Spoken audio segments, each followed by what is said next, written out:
Sí, se puede sentar. Sí, estuvo muy pesado el viaje. Sí.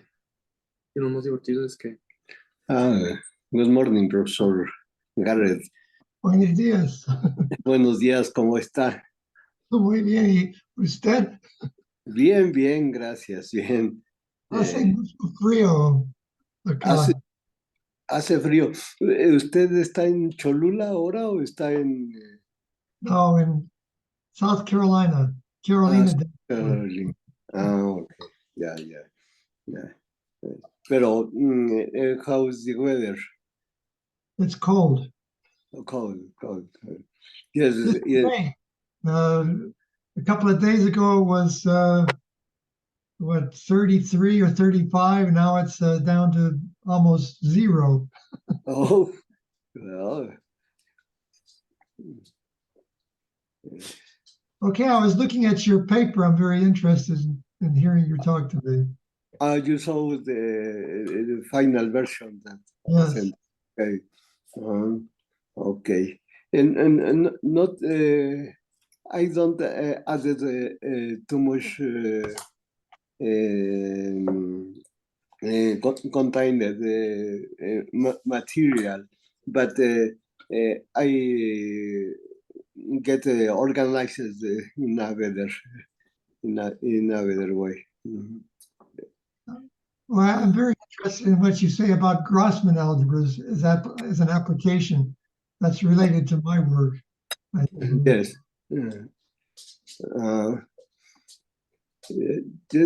I think that it's necessary to continue working with these ideas. Yeah, when is the Panama meeting? When does it start? In November 27.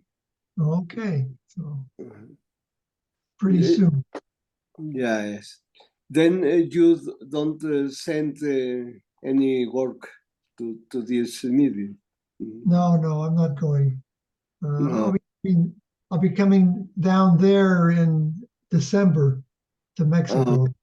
Okay, okay. Yes. So it's just too much. I've got to do things, arrange things in Cholula. Yes, okay. Mhm. But When you travel to Cholula? in the middle of December, I'll go to Okay. Cholula. Okay. I think that the weather is maybe will be cold. Well, it's hot right now, I understand. It's not so cold in Mexico right now. But today this was too much cold here in Mexico City. Okay, we are not in Mexico City exactly because we are in Cuautitlán. Do you remember? Yeah, called Cuautitlán Izcalli. Yeah. Yeah, I see Dr. Page is on now too. Yep, I'm here. Hello, I was Dr. just- Page. Good How are you? morning. Good morning. Good. Yeah, I was just looking at a weather forecast, which said that there was Event du Nord in Mexico. Event du Nord apparently is like when the cold air moves from the north. Yes. And then we are going to give days of too much cold, I think. They said even perhaps some snow in the north. Maybe. So there, Bill, it got cold last night for the first time now, below freezing, just yesterday night. Yeah, in South Carolina. Yeah, it dropped down. It was about 80 degrees. Well, what is 80 degrees is, I don't know, 20, 30 or whatever it is. Yeah. Now it dropped down below 0 centigrade. Whoa, For the first time. that's a little early for you to experience below 0, I think. But Well, especially with climate change, You never know.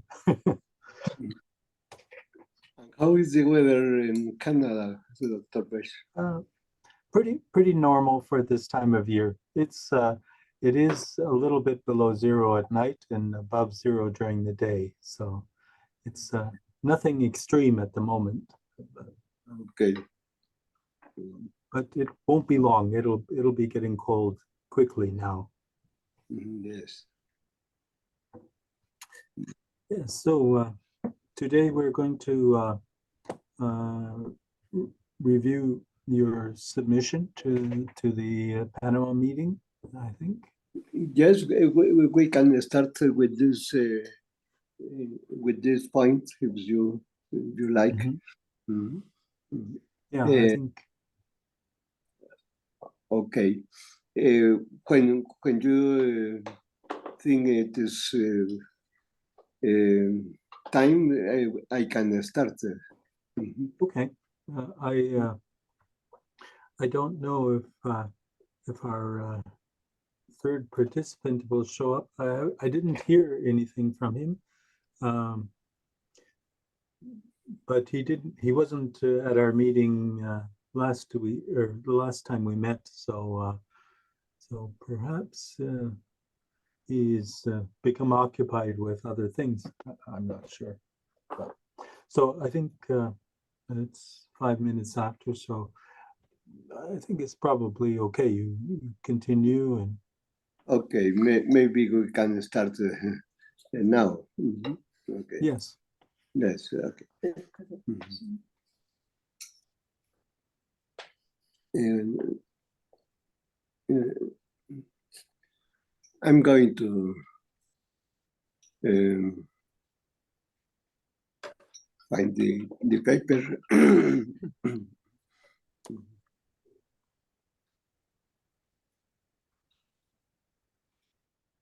Okay. I'm going to share my screen.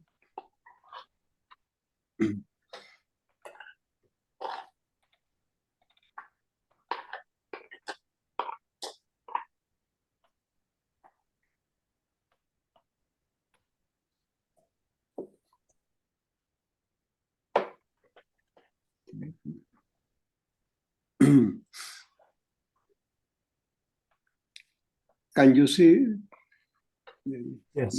my screen? Looks good to me. Okay. Then in some parts it is almost exactly the same version that we showed in the past session. Then I'm going fast in this part of the abstract and the introduction. I don't Okay. know. Seems to be a typo there, perhaps. Yes, I don't. Maybe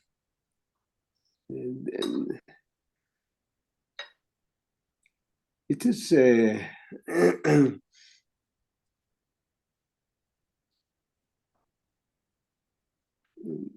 I am trying to change better to a PDF because it's not maybe some problem.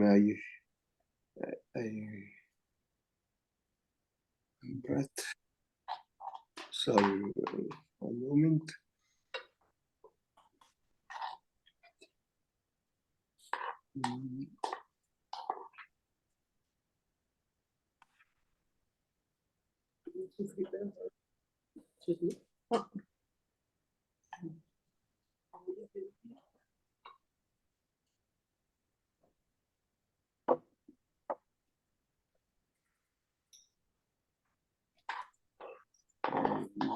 What is here?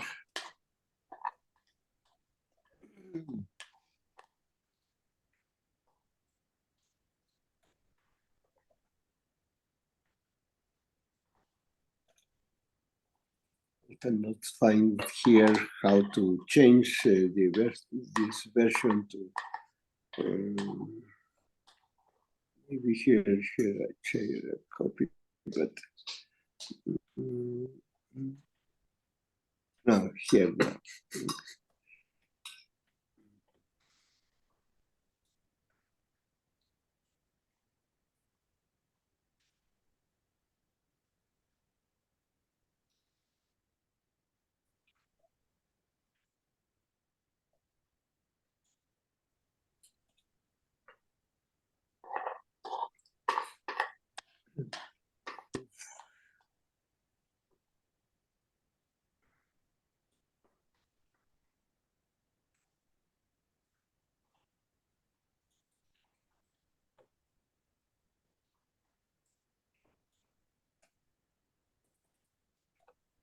I need to see the. I think that it is okay. There are some types and many extra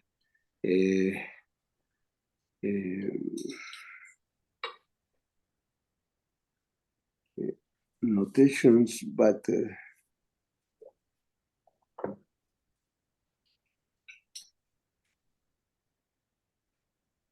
I think that we can work with this with this version.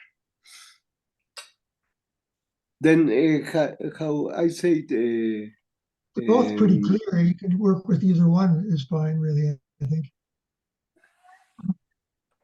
Is it the same as the version that you sent yesterday? yes. Mhm. Is okay? I remember. Then I'm going to use that because I translate from Word to the. Yeah, that's using Microsoft. Maybe that's not necessary. It's we have it more not accurate. necessary, and it's a big problem. I need to stop sharing. Sorry for the inconvenience, but I have not the version here in my in this iPad that I am using now. Then It's okay. Take your time. I see Brian has joined us. So, Brian, you haven't missed any major discussion yet. We're just getting organized. yes.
Iba a usar esta, pero hay que actualizar la versión de eso. La ponemos acá.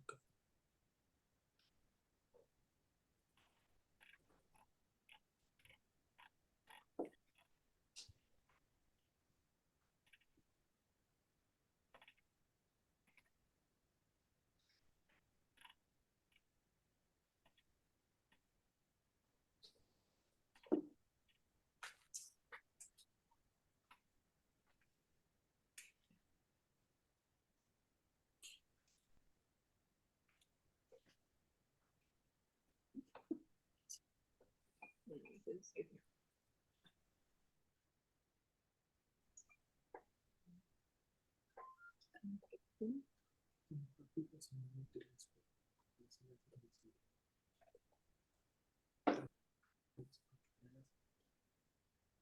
las más famosas también.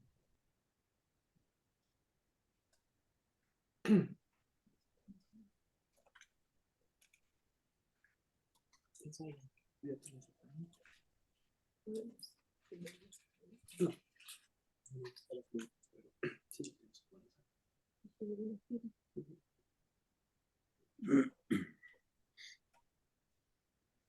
Entonces, aquí nos conocemos.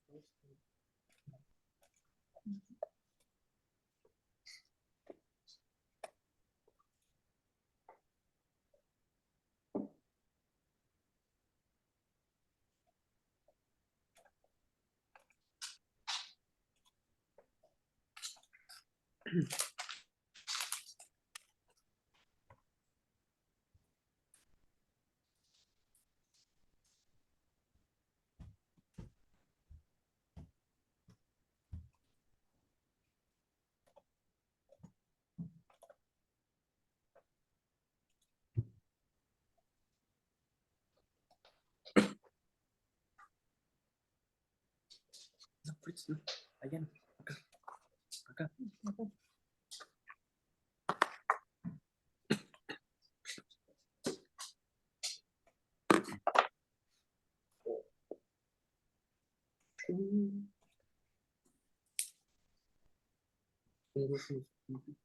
Okay, sorry for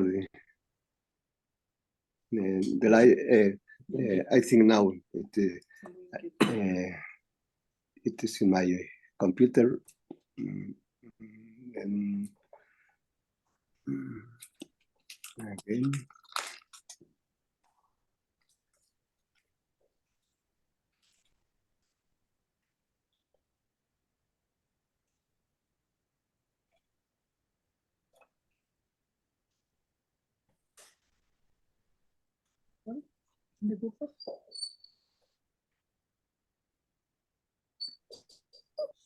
Okay, here we are again. Can you see now this version? Yes, that looks good. Okay.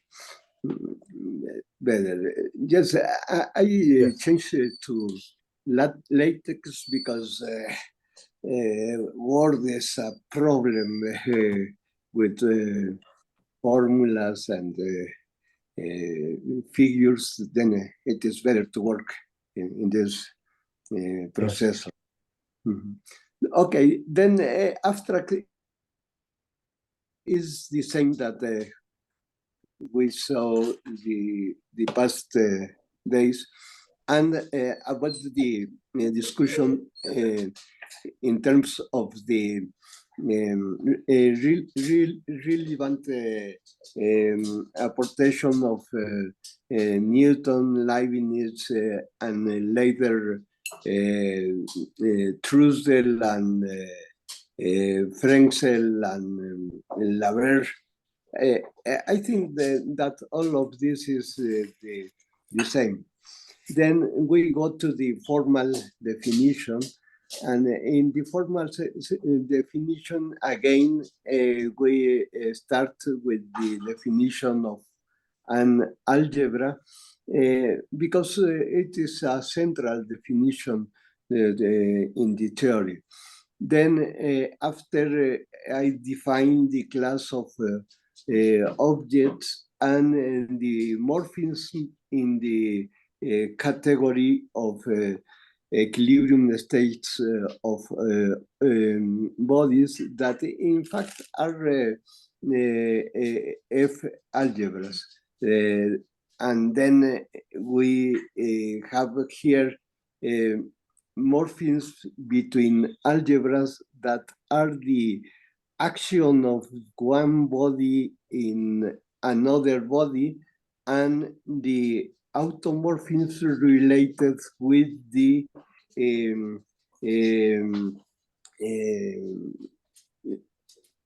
process of going to equilibrium. I am going to put some comments here. Then Jesus, just a initial question. I know we've discussed it several times before, but you often state at the beginning of the presentations or the paper that you deal with equilibrium states. And I was wondering, like, does this constitute a restriction?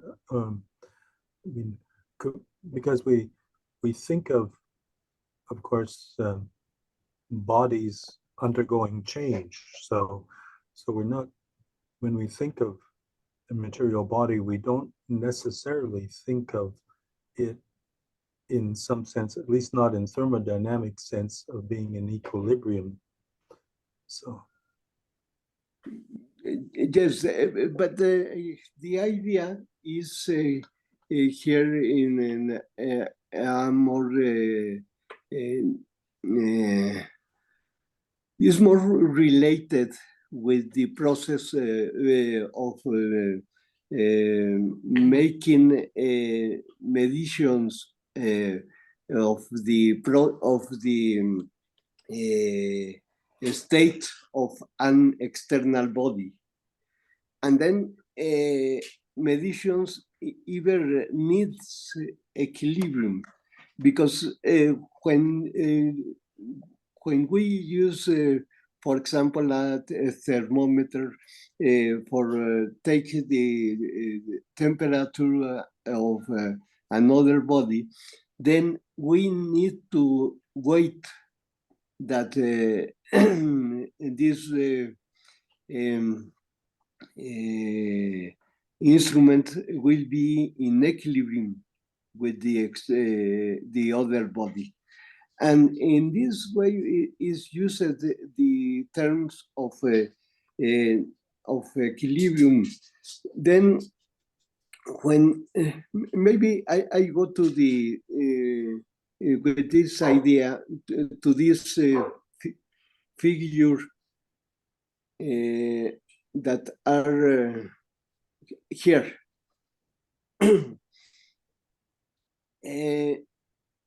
When two bodies are in related equilibrium between them, then we have only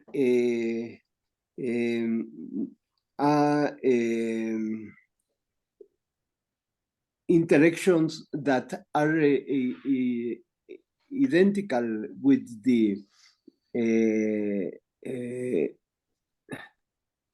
with the identity. Then now, for example, here, the automorphisms here are identity in both bodies, and then both are in equilibrium. But if we go to an interaction process, then we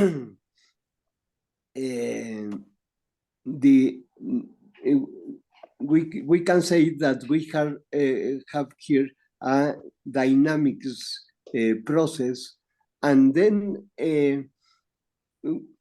this body start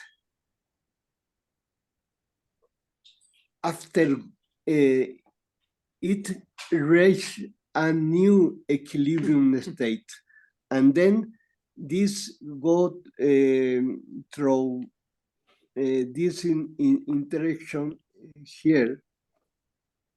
Maybe it's better. Got through the interaction here, and then modify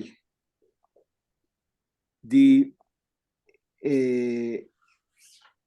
equilibrium state of phi O, and then it needs to go to new equilibrium state by an automorphism, and then go back and then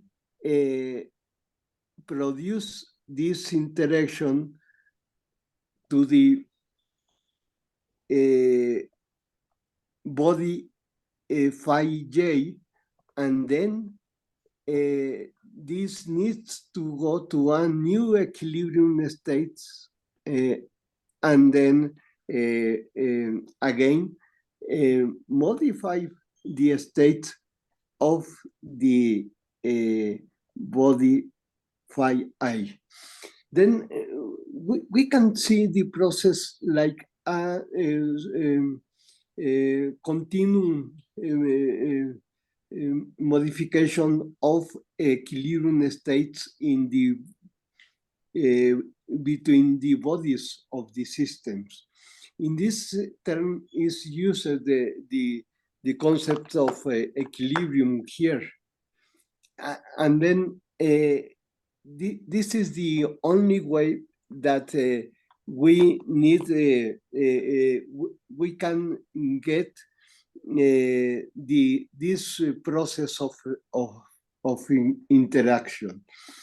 Then I think that here is not the variable time that is related with how much quick the body go to a new equilibrium state, and how what is the time required for the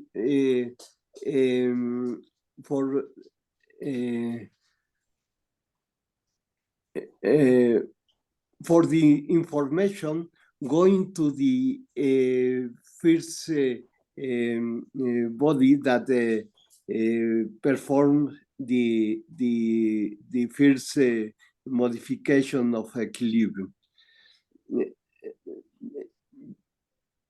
I don't know if you agreed with these ideas, but this is in general when I use the equilibrium concept when is used in this way. So the first diagram, the diagram previous, was an equilibrium diagram. Yes. And you said the only automorphisms are identities. Yes. So there are no, in other words, there are no loops in this diagram other than the identities, right? Whereas the second diagram that you just showed us, the one below, there are both identities, but there are also loops that, you know, going from phi j0 to phi I0, then from phi I1 back to phi j0, right? So there is a composition of the morphisms that constitutes an automorphism on phi j0, for example. Yeah. So if we just see the structure of the diagram, the graph, that graph has a loop that isn't an identity, and therefore we conclude then, because of that, we necessarily is not in equilibrium, right? The first state that we can see in this figure, Yes. are you, for example, this is our starting point in this diagram, and then I seen that for this starting point, I need here a phi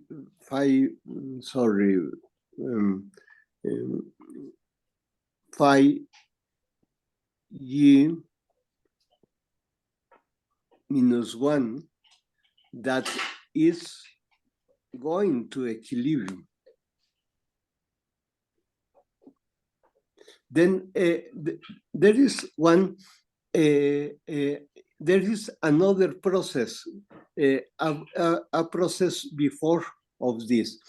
I like it to draw this in this way, but I don't put in the figure, because here we have an external interaction to the system, for example, or an spontaneous modification of the state of the system. This is the idea with this snack arrow that I put it here. Then, in the way that we can start this process, something is coming from outside, and then start the process. Then it is needed. I'm going to change again for the figure. It is better to put the starting point here, and then it is this start here. Modify the equilibrium process of phi I, and then this go to here, and so.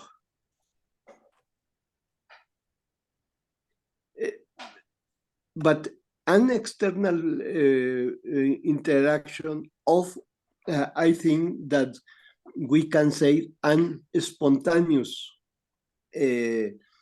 process can is the process that start all this interaction between these two bodies. For example, maybe a nuclear decay of something like this. Yeah, so the top states are all equilibrium states. There's more than one. They're automorphisms on equilibrium states, I guess. One J corresponds to all the different equilibrium states. This is when the automorphism is one J, then the system is in equilibrium. The body is in equilibrium. How about 1J, the next one over? It's still in equilibrium, is it not? Here, if I'm going to raise those arrows. For the system equilibrium, I have only this automorphism. I don't know what is the equilibrium state of the body. Maybe is 1J0 or 1J1 or whatever.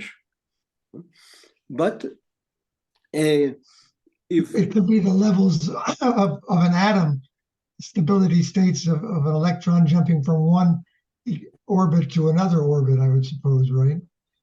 For example, this can be if we take the equilibrium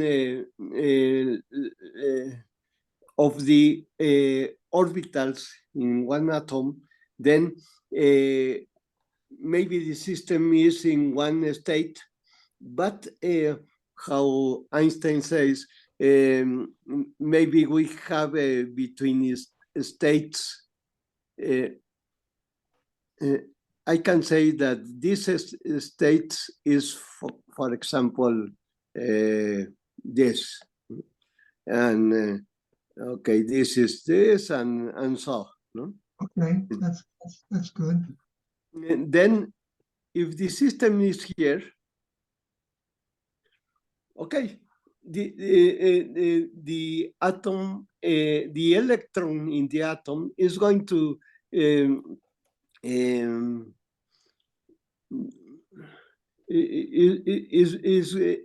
is in this state an infinite time. But if somebody comes outside, maybe a photon, then interact with this, and maybe this come here, or I don't know, perhaps go to one outer level or something like this. Here I am illustrating an observation process. Then this can be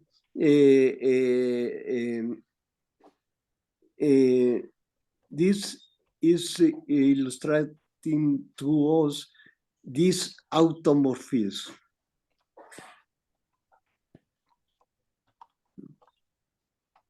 And then this go to a new equilibrium process.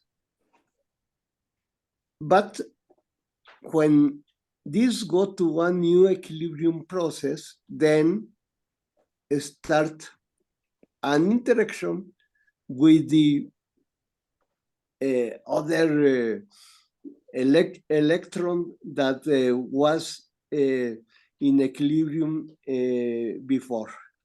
And then this is put out of equilibrium and then go to an equilibrium process, and so on.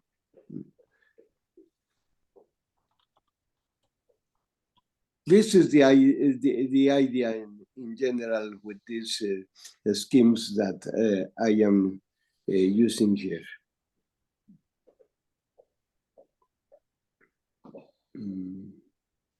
Okay. Okay, thanks. Okay, then okay, and then we speak about the algebras here that are defining this formalism for describing the interaction process. I think that one important property of this kind of interaction is here. First,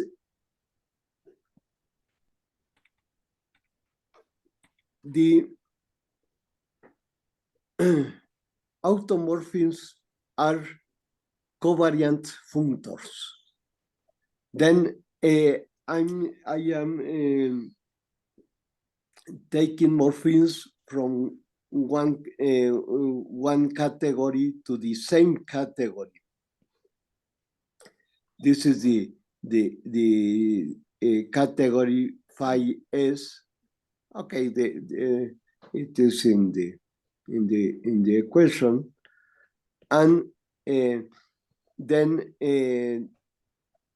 take from this category to the same category, and we have a covariant functor, because this is going from the category to the category. but the interaction between two bodies, I think that we have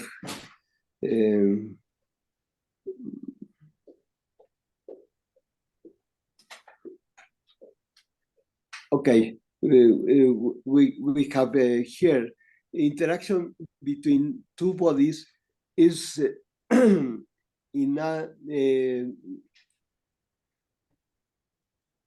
different way, because here is the process in the category 5I, and the process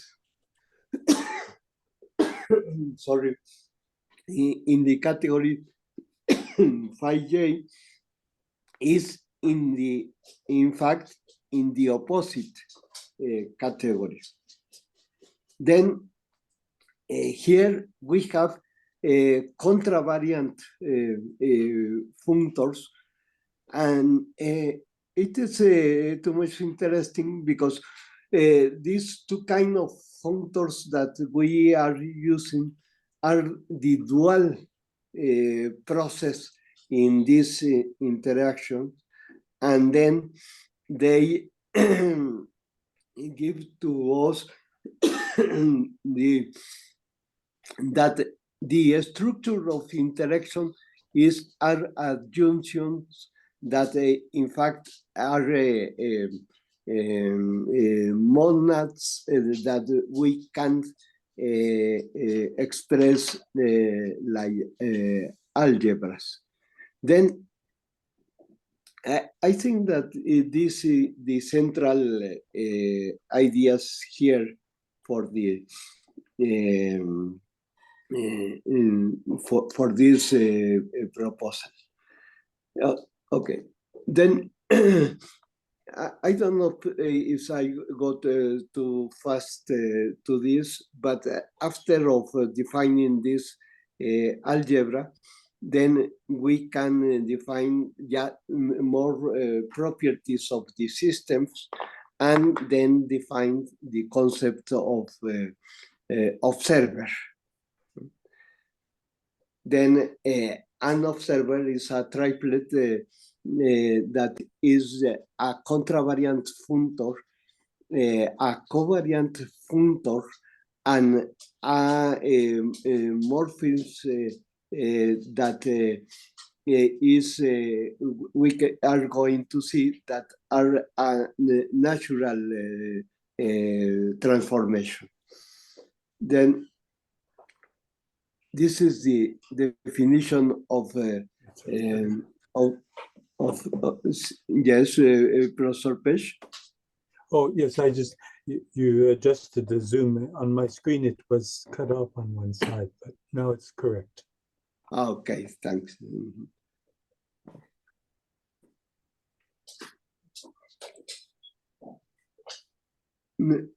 Sorry.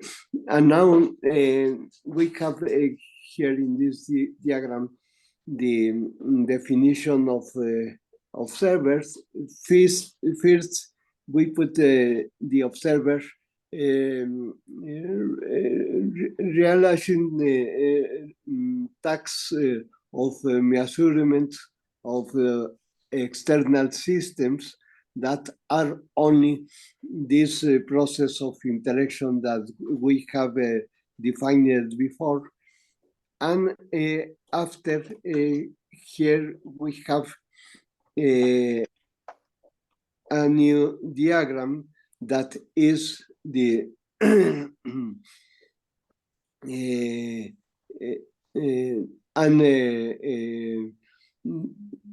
definition related with the usual language that we use in theoretical physics, that is the idea of look for two kinds of information, one related with property of matter and the other one related with the interaction field. Then this is in here related with the covariant functor and the contravariant functor. Then interaction fields are in contravariant, and property of matter are covariant functors.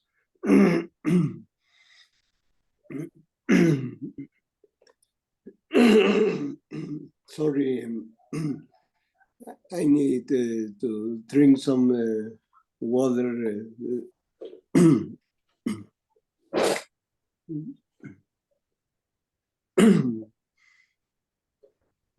Okay, and here is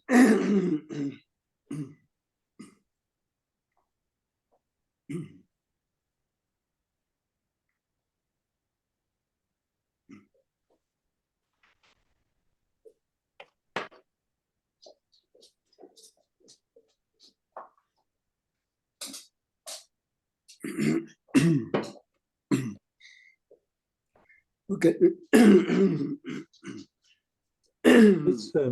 This idea that you just displayed, I just the previous page.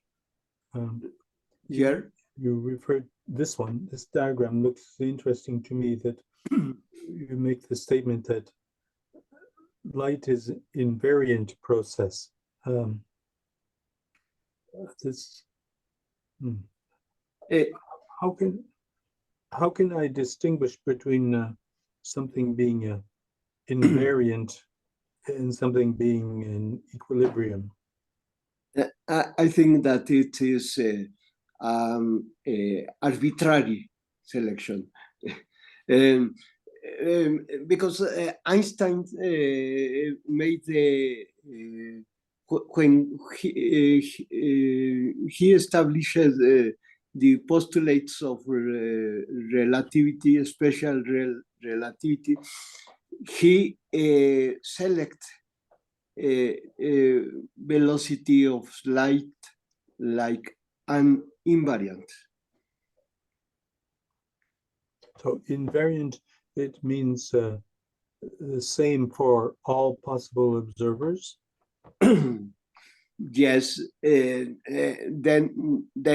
for all the observers, but here in this diagram, we are thinking only of one, and after this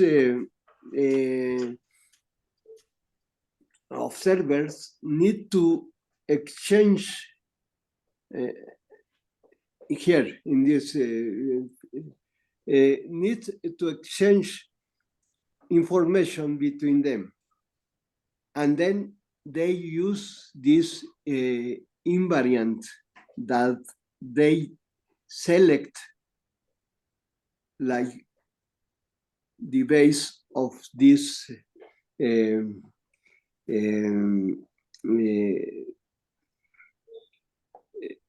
of the process of understanding the external world, and not only that, but the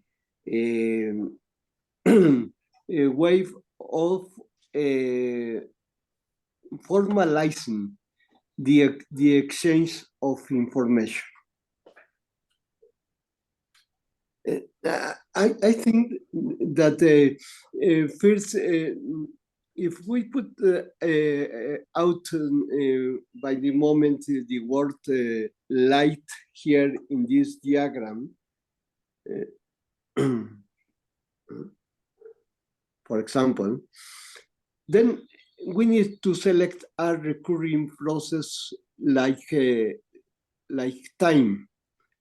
And historically, we take the process of day and night, for example, or the process of the translations movement of the Earth around the sun.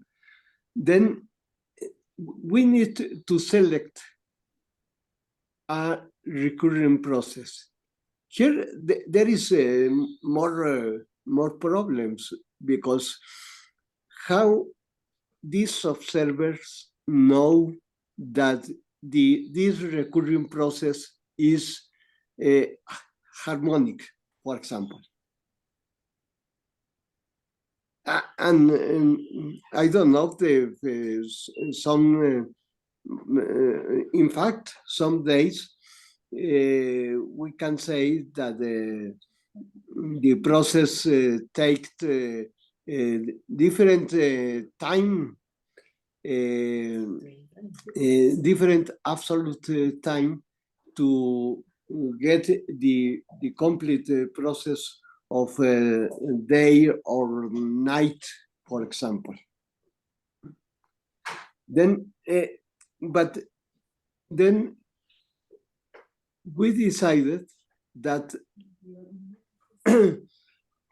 a source that is light, that is an interaction between two bodies, is our absolute reference. So you mean that this is a choice that we make? Yes, yes, this is the idea.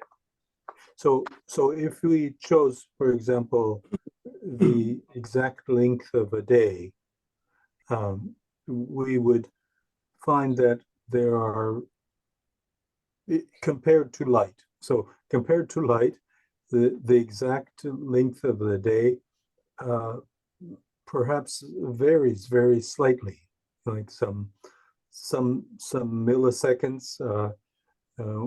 One day is 1 millisecond longer, the next day is a millisecond shorter, perhaps due to tidal interactions with the moon, or such things, or even just the fact that the Earth is not exactly a rigid body.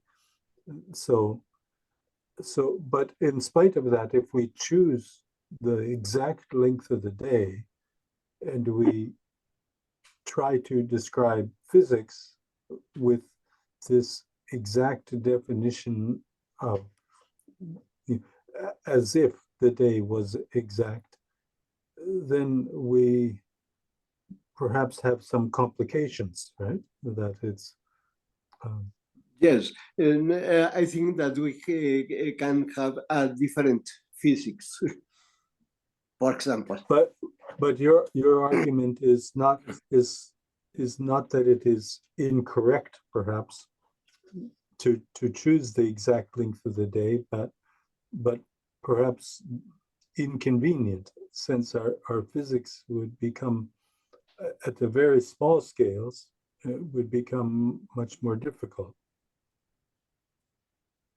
But I like to compare, for example, light with gravity, for example.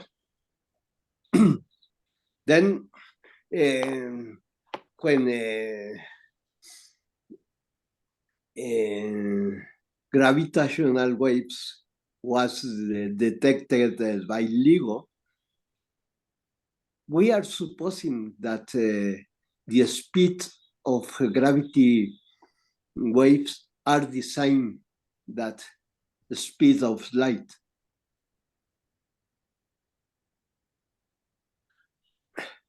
And I don't know. You think it's not experimentally established that this? Yes, not experimental. Yes. Mm-hmm. We can say perhaps that the speed of gravity waves is somehow close to light, statistically speaking. Maybe from experimental observations or astronomical observations, it seems some examples, maybe a supernova that was visible in light is somehow associated with a gravity wave. But the difficulty of measurement is severe, so it's not so simple.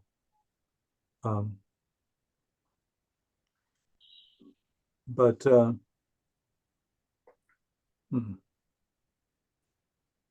Yes, but you mentioned specifically recurring process, so that we think of atomic processes like the transition between two orbitals in an atom is, for at least for the purposes that we measure time, seems to be a nearly exact recurring process. yes. In fact, we use atomic clocks. And then atomic clocks, as we say, that are more exactly than that if we use a clock like a year or a day or something like this. Mm-hmm. Still, from the metaphysical point of view, it is not clear, immediately clear, why we should decide that this atomic clock is necessarily more accurate. Yes, I'm not sure. How do we define it, axiomatically? So that we know how to make measurements of time, at least in some statistical way, but if we don't establish a reference, then I'm not sure. So because the reference, defining the reference is necessary, this makes the process of deciding on time a matter of convention, a matter of choice, yes. instead of some absolute thing that we can depend on. And then we can go to this figure. No, it's better here. Okay, observer here is making meditions of different bodies and then select one clock.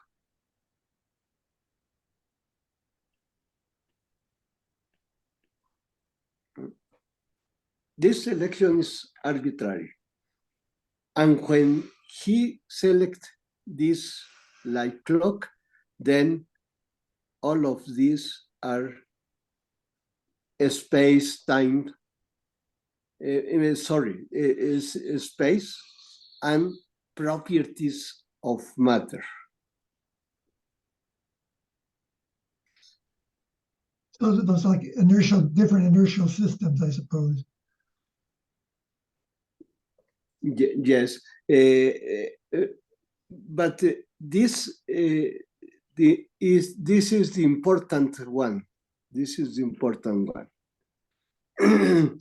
Of course, he needs to interchange with another observer.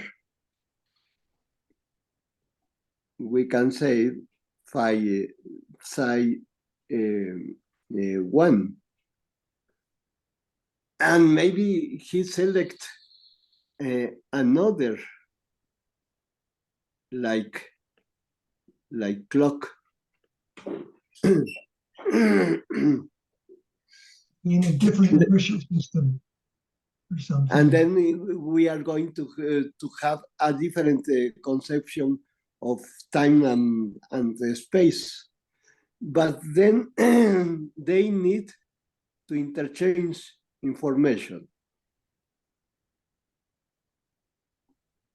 And here is that the selection of Einstein says, okay, we are going to use light.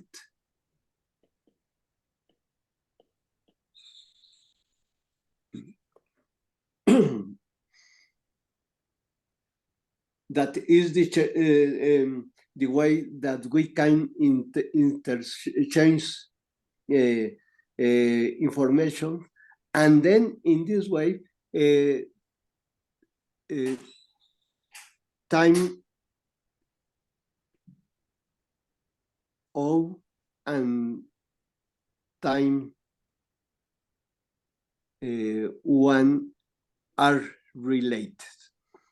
Maybe I can put here, because this is have to are related with the concept of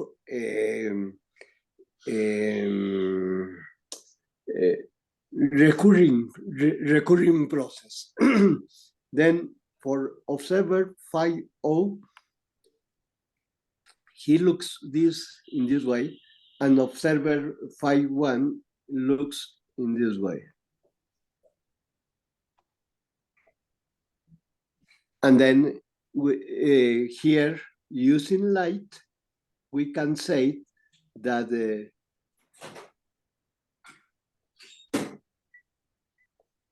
is K.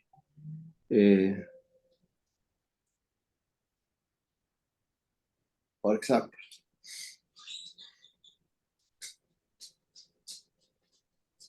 And from here, from this, we can get Lorentz transformation of and so on.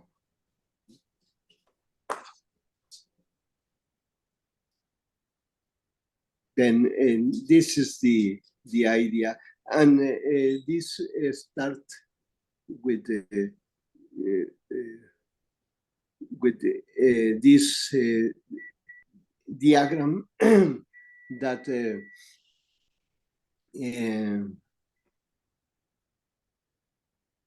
we think that information of the external body, that is the recurring process, send information with a speed that is the speed of light.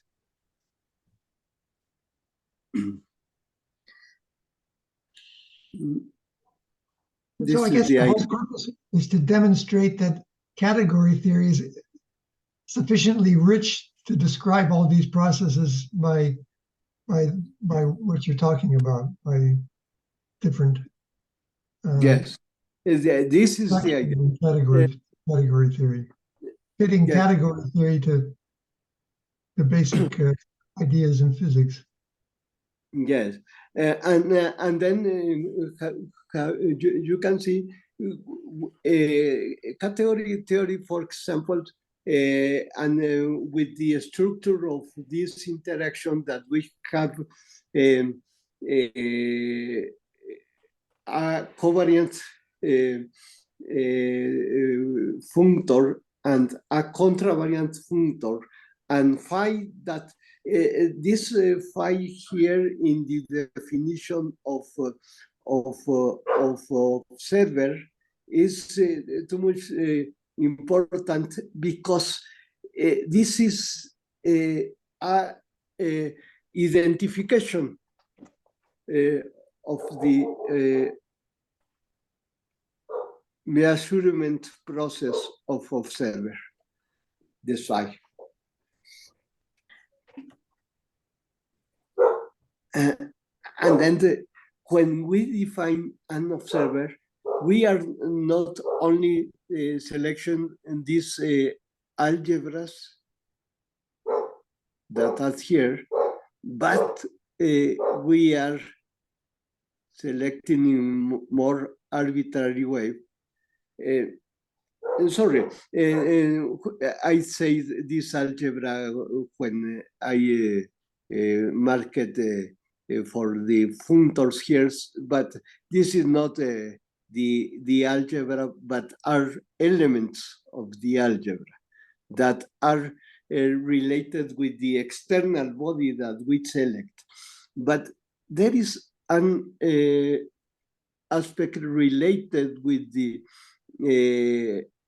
observer that are the definition process of measurement. And then he select the algebra. Then when we say F algebra,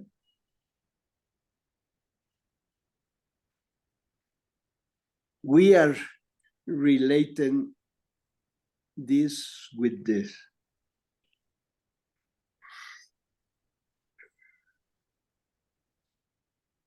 Because the observer is selecting the set of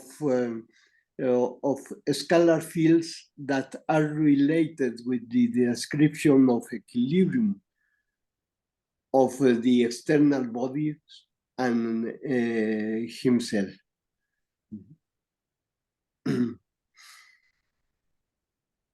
Then I think that this idea of using category theory is too much rich and give to us the opportunity of consider different kinds of formalizations for describing the systems.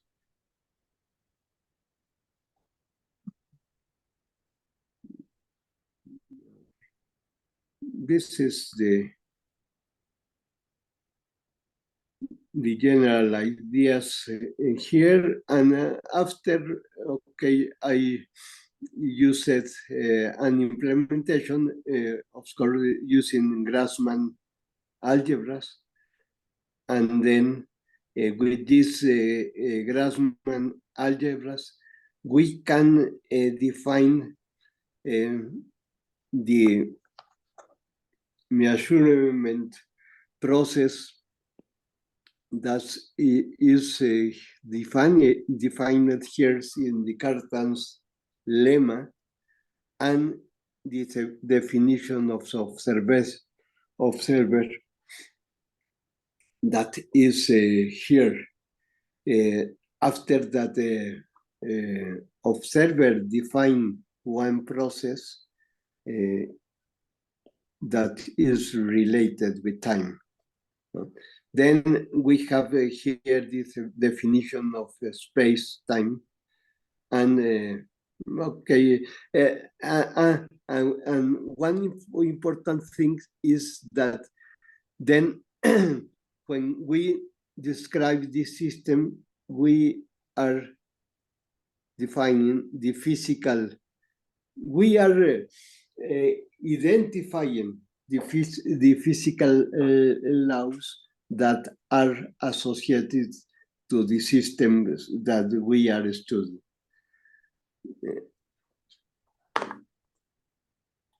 Okay, this is the general ideas with this work.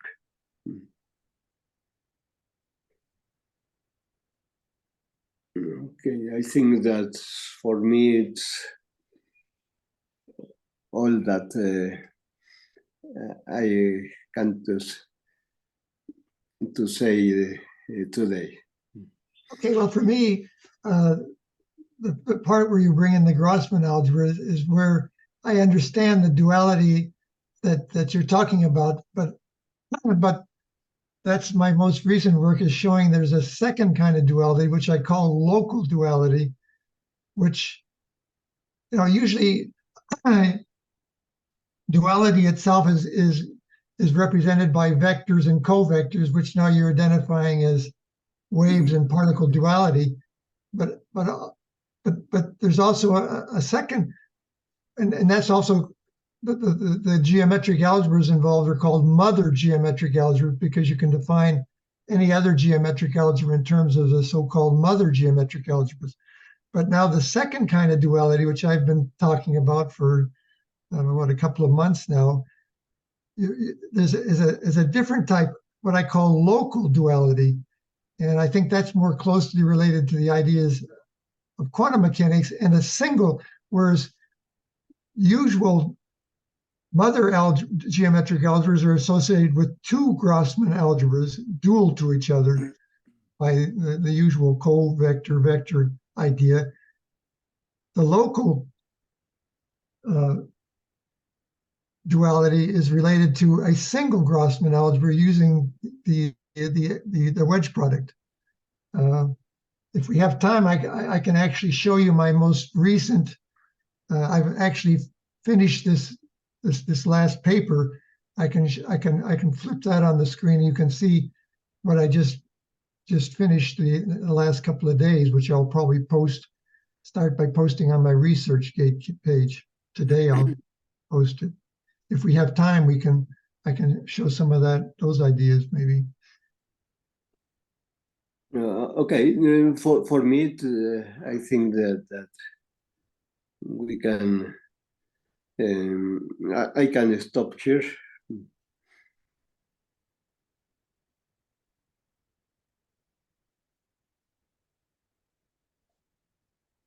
I know that Professor Page wanted to. I think he was planning to give the talk the following during our following session, in 2 or 3 weeks, as usual. But no, I think that's quite all right. I'd like to follow up this notion of local duality, or at least to compare it. When Jesus showed us here the statement that you attribute to Dr. Ashevich, to Zbigniew,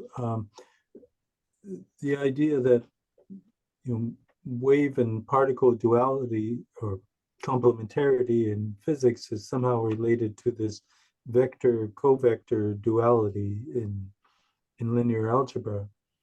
But if this new notion of local duality that Dr. Sobchak is mentioning, if it can be connected somehow to a physical concept, like, and you mentioned quantum mechanics, so the idea of wave particle duality seems very intuitive. We think from the point of view of physics, we think we more or less understand it, and it was an inherent concept that was sort of central to quantum mechanics in the early days, at least. And this idea that there can be a local duality that is not directly related to the vector-covector concept.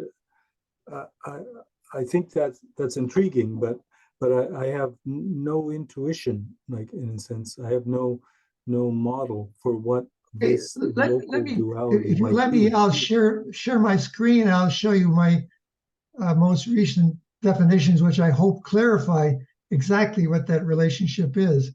So if you like, I can share screen and show you my most recent. I think what might be worthwhile is for you to do that now as a kind of introduction, and then in 3 weeks' time, maybe you could elaborate. Okay.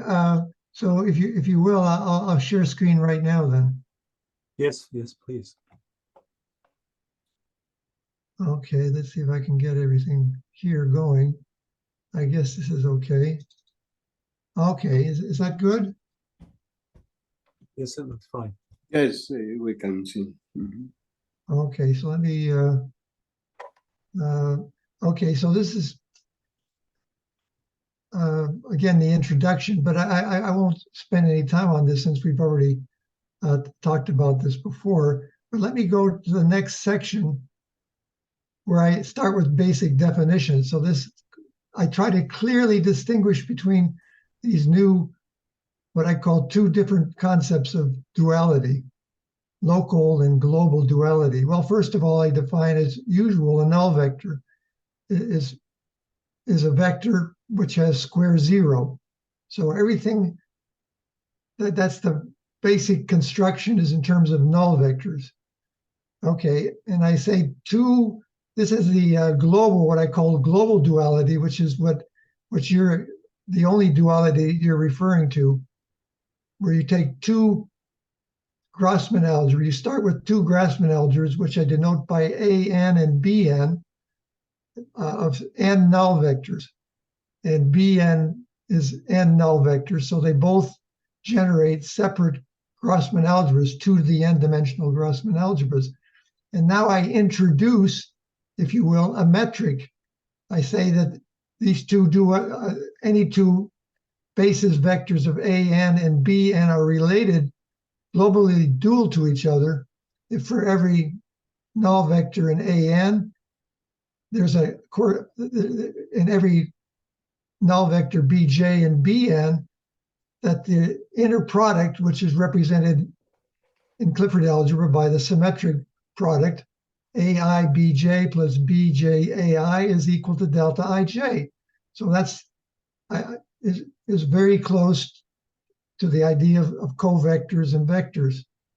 Well, can you just interrupt for a minute and make sure I'm clear on that?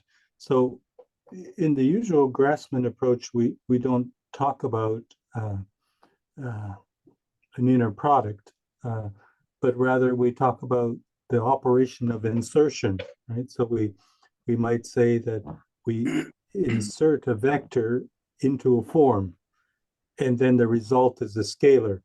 But this operation of insertion, we don't refer to it as a scalar product as such. Okay, well that's essentially what I'm doing, but I'm trying to emphasize that we are introducing a scalar product between dual Grossman algebras, which I call AN. It's just generated by these null vectors, taking products of these null vectors, and then and Bn is a second Grossman algebra. Okay, so so you might introduce in Grassmann terminology a kind of notion of a natural metric or something like that, a metric that is identical to the operation of insertion. Is that? Yeah, I believe it's just a different way of thinking about it. But of course, what I'm doing now is I want to relate that to, okay, anyway, so again, we start with 2 to the n dimension, okay, because each of these Grossman algebras are generated by n null vectors, which have square 0. Okay, so it has an algebraic structure already, namely all the squares are 0, but it's not the same thing as, but a product A1 times A2 is a bivector then. It's there's a grading on this Grossman algebra, namely the products of these null vectors, A1 times A2, or you take A1 times A2 up to AN, that's the pseudoscalar element, or the n vector in that Grossman algebra, and so on, is a second Grossman algebra, Bn. But now you see, I'm introducing from the outside a metric between these two Grossman algebras of null vectors. So the null vectors themselves don't give any structure to the Grossman algebras other than saying that they're in an algebra of these null vectors. Well, and I identify the separate 2 different Grossman algebras, AN and BN, in this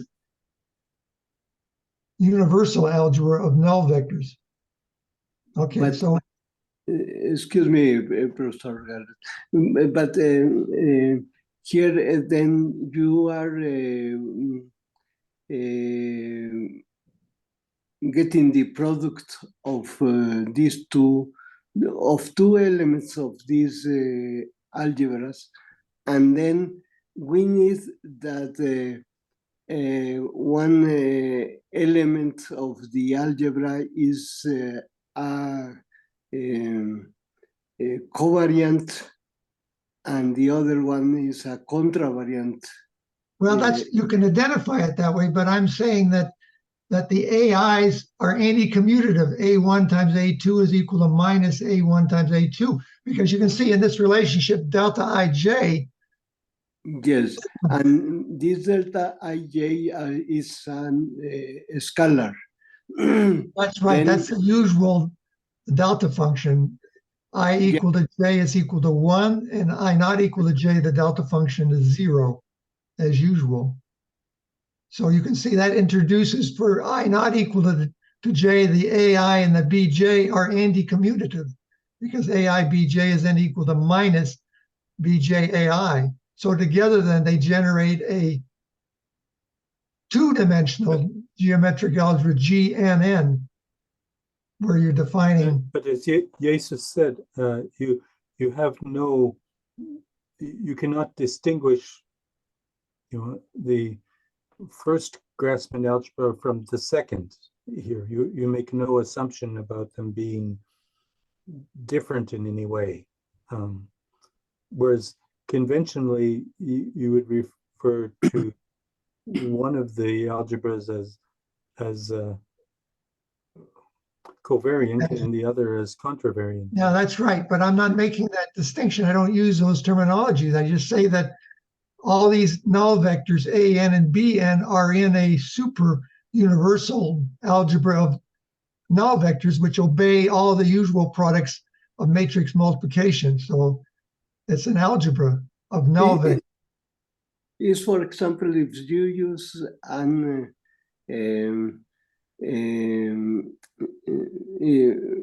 in terms of geometric algebra, for example, if you multiply a vector by a b vector. Scalar is the usual multiplication by a scalar, a real number or a complex number. Okay, then you need to get an scalar. But if for the product of a vector and with one b vectors, you cannot get an scalar. Then you need in this way that both elements in the product are of the same degree, and one need to be a covariant and the other one a contravariant. Okay, you can think about it that way. There's no problem with thinking about it that way, but I'm thinking about A, N, and B, and okay, think about the set of all null vectors which have square 0, define that by, I call it N, okay? And now I'm picking out, you can have those null vectors can be anti-commutative, or they can be related in any other way as well, but they obey multiplication of this super algebra of null vectors. They generate a universal algebra, which I don't know what to call it really, but now I'm picking out two sets of null vectors, AN and BN, which you multiply them all together, that generates, well, okay, if you give this property number 1, that generates the geometric algebra n comma n of neutral signature. Well, that's been identified as the so-called mother geometric algebra, because that means that, well, in the usual construction. Okay, but in the next line here, I give the construction, the concept of local duality. I define on a 2 is defined by a 2 to the n plus 1 dimensional geometric algebra, which I call Cn plus 1, generated by n plus 1 null vectors, is defined differently. 2 null vectors Ci and Cj are said to be locally dual if they satisfy this relationship.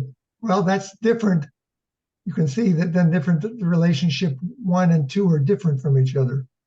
It says that any pair, well, first of all, it says that if I is equal to j, then they're null vectors. Well, that's what I say.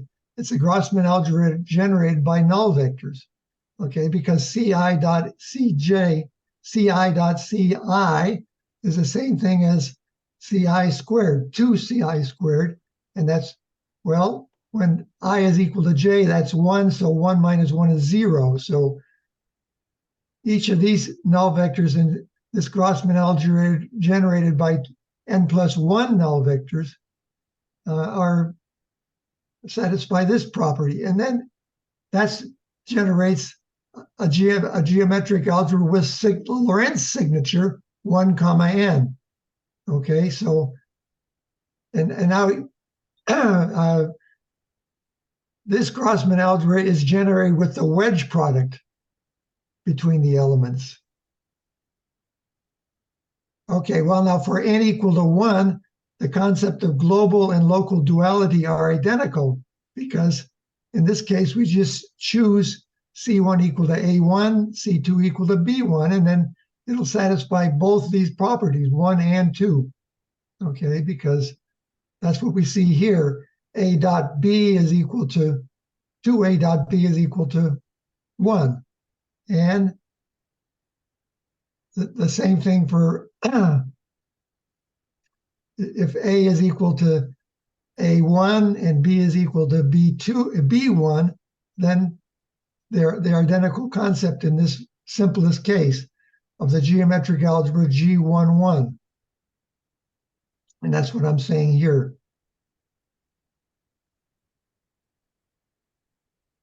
Okay, and then I just go on now.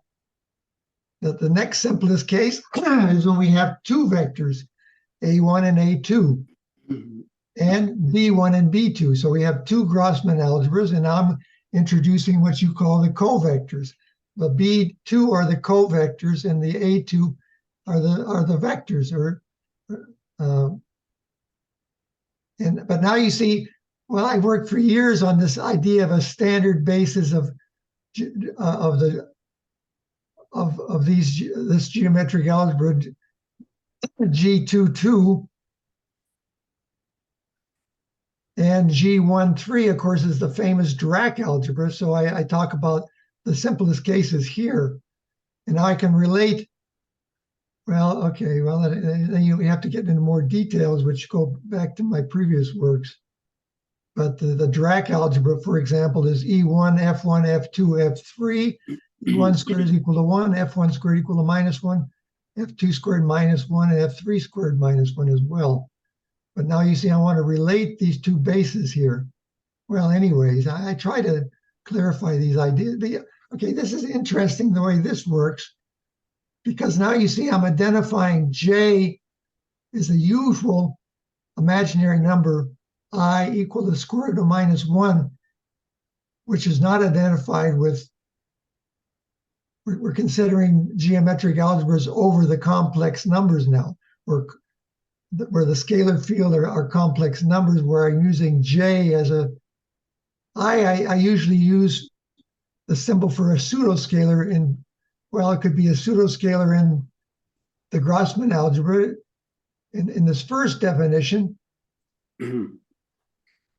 the pseudoscalar element in the Grossman algebra generated by the A's is just the product of A1 times A2 up to AN. And the same thing for the second Grossman algebra, B1, B2 up to Bn. Okay, those are the pseudoscalars. They're anti-commutative in these two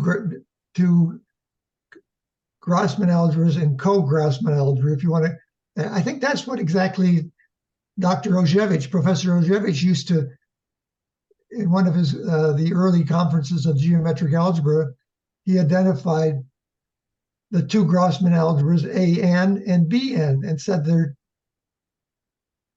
basically identifying the BN with the covectors or contravariant and covariant vectors, which can be done.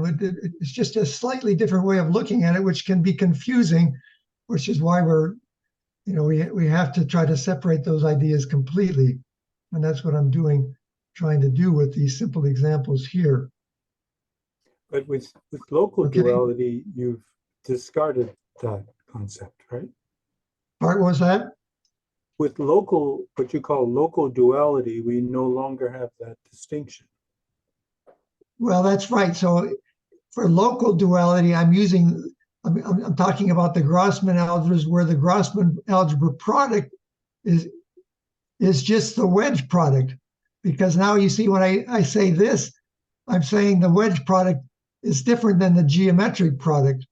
Well, Ci times Cj, you can see if I not equal to j, these things are anti-commutative. Well, that's what we identify the wedge product as the anti-commutative part of the Clifford product. Okay, so the Clifford product consists of a symmetric part,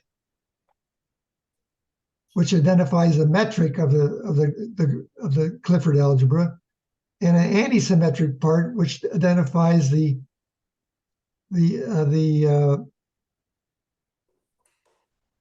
Grossman algebra of the. So you can see for the Grossman algebra, the Clifford algebra generated by these vectors and covectors.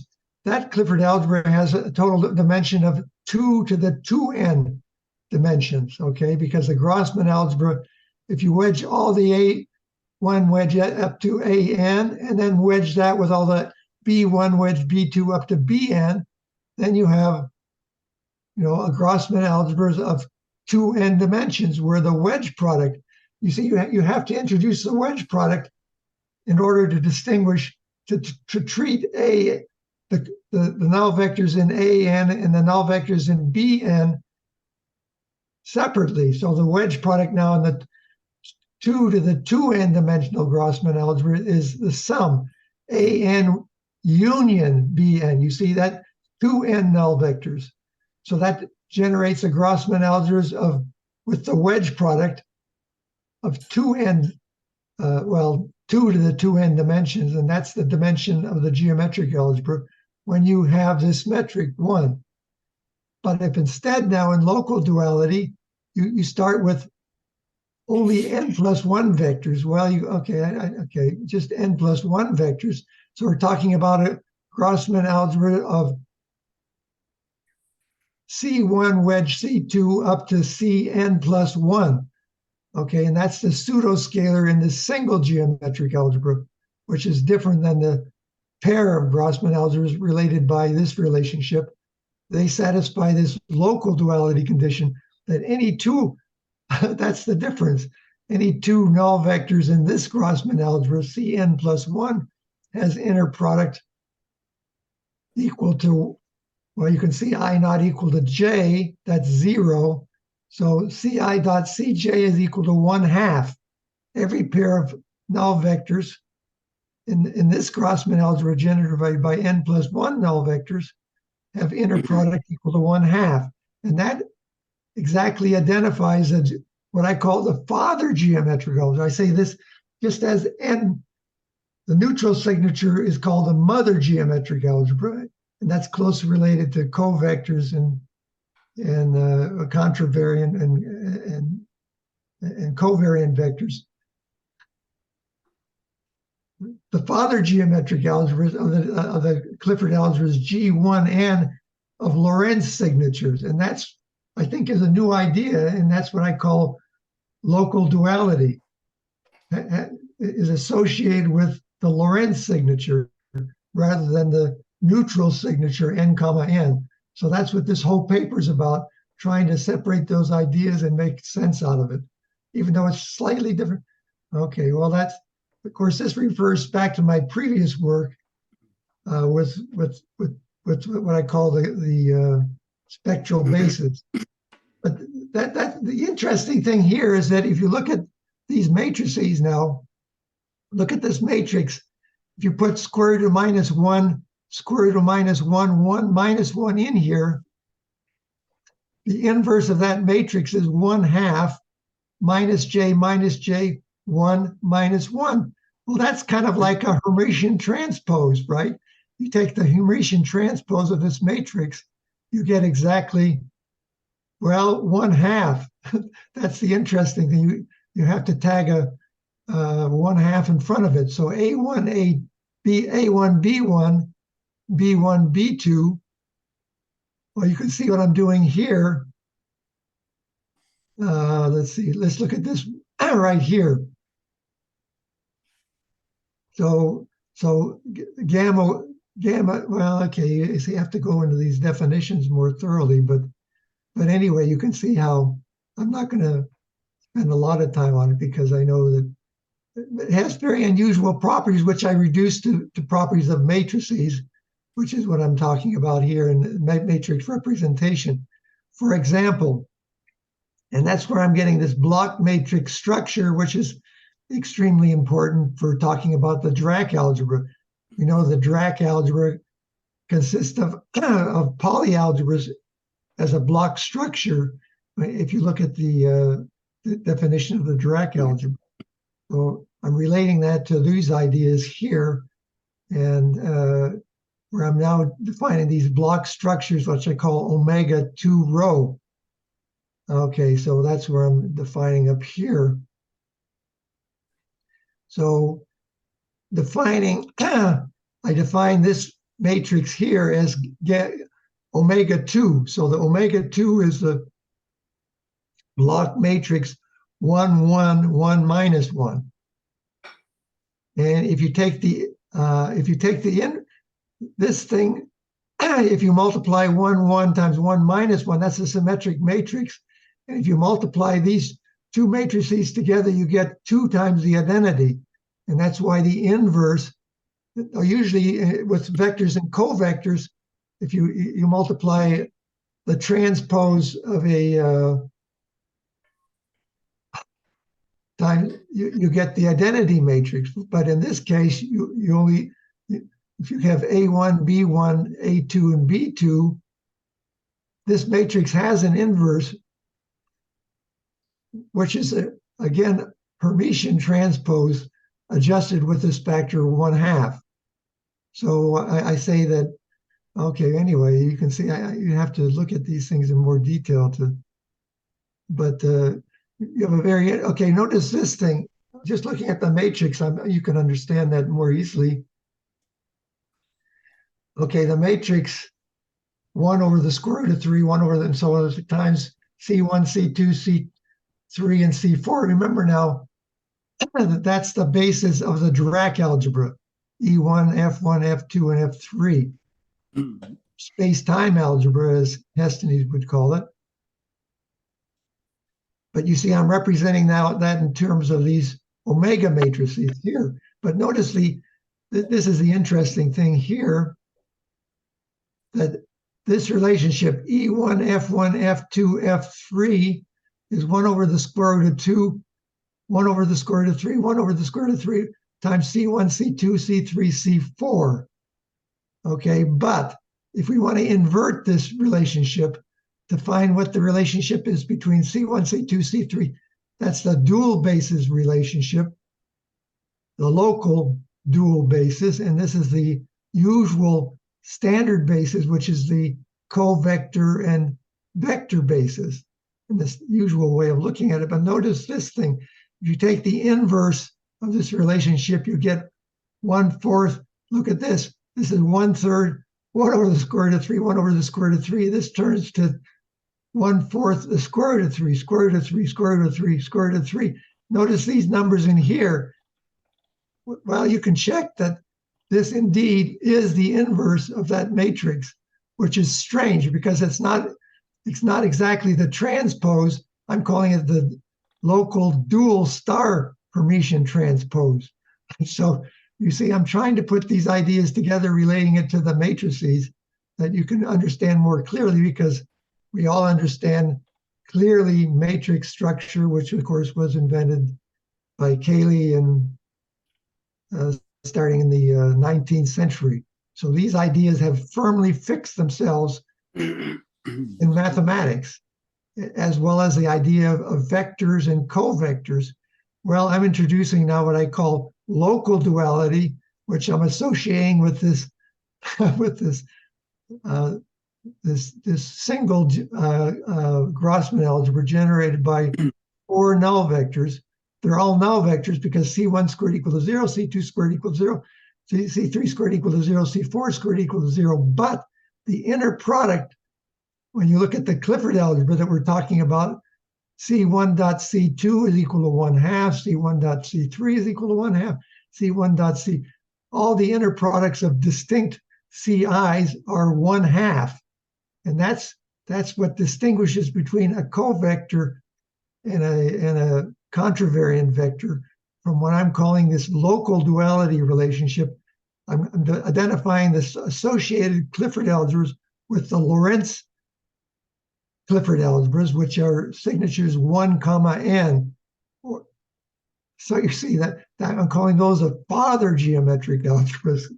So I finally have discovered that there's not only a mother geometric algebra, which people have identified, even Professor Ojevich identified as covectors and vectors in one of these earlier Clifford algebra conferences that we had in, I think that was in Poland. That was or was it in Mexico? One of the early Clifford algebra conferences. Anyway, this is very interesting. Notice that the inverse of this thing is this matrix. That's you're probably not familiar with that type of matrix, but you can easily check that this matrix here is the inverse of this matrix here. Okay. Anyway, I try to write it in a different way to give, in terms of matrices, so you can more clearly see the relationship to matrix algebra, which is more universal than Clifford algebra, even to this day, even though Clifford algebra was invented back in 1879 by William Clifford, Kingdom Clifford. So these are all old ideas, but somehow Clifford algebra has not caught on as well as matrix algebra. That's universally accepted, but Clifford algebra is still not totally within the consciousness of mathematicians and physicists. I still like to have a little more intuition, because when we talk about vectors and covectors, the duality seems fairly clear from a physical point of view, like or particles and waves or whatever. But here, when you talk about local duality, something else is going on. Like for the kind of thing that I had or sort of came to mind while you were talking was suppose we were only interested in the structure of space, like just the three-dimensional space.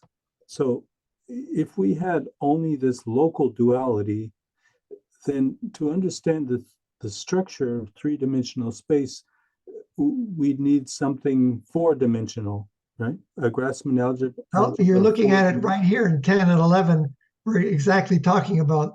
So on the left side, you have your vectors and covectors. On the right side, you have your local duality, C1, C2, C, and they both generate, well, this generates the Clifford algebra of neutral signature, G22, whereas this generates the algebra of Dirac algebra of space-time, or the space-time algebra 1-3. But suppose we just wanted to talk about the Clifford algebra of space, like of Okay, 3, so 0. you can look at that as an even subalgebra of this algebra generated by vectors and covectors, but you're complexifying that, which is this is a clear relationship between the two well, you can see, maybe it's not completely clear, but this is what I call the standard basis of the Clifford geometric. It's a real matrix representation of the mother geometric algebra G22, but that's very closely related. You change it by complexifying it, you get the Dirac algebra of space-time, which is on the right side. And you can see I'm using this omega j because I need that square root of -1 to relate these two bases. That's the geometric algebra GNN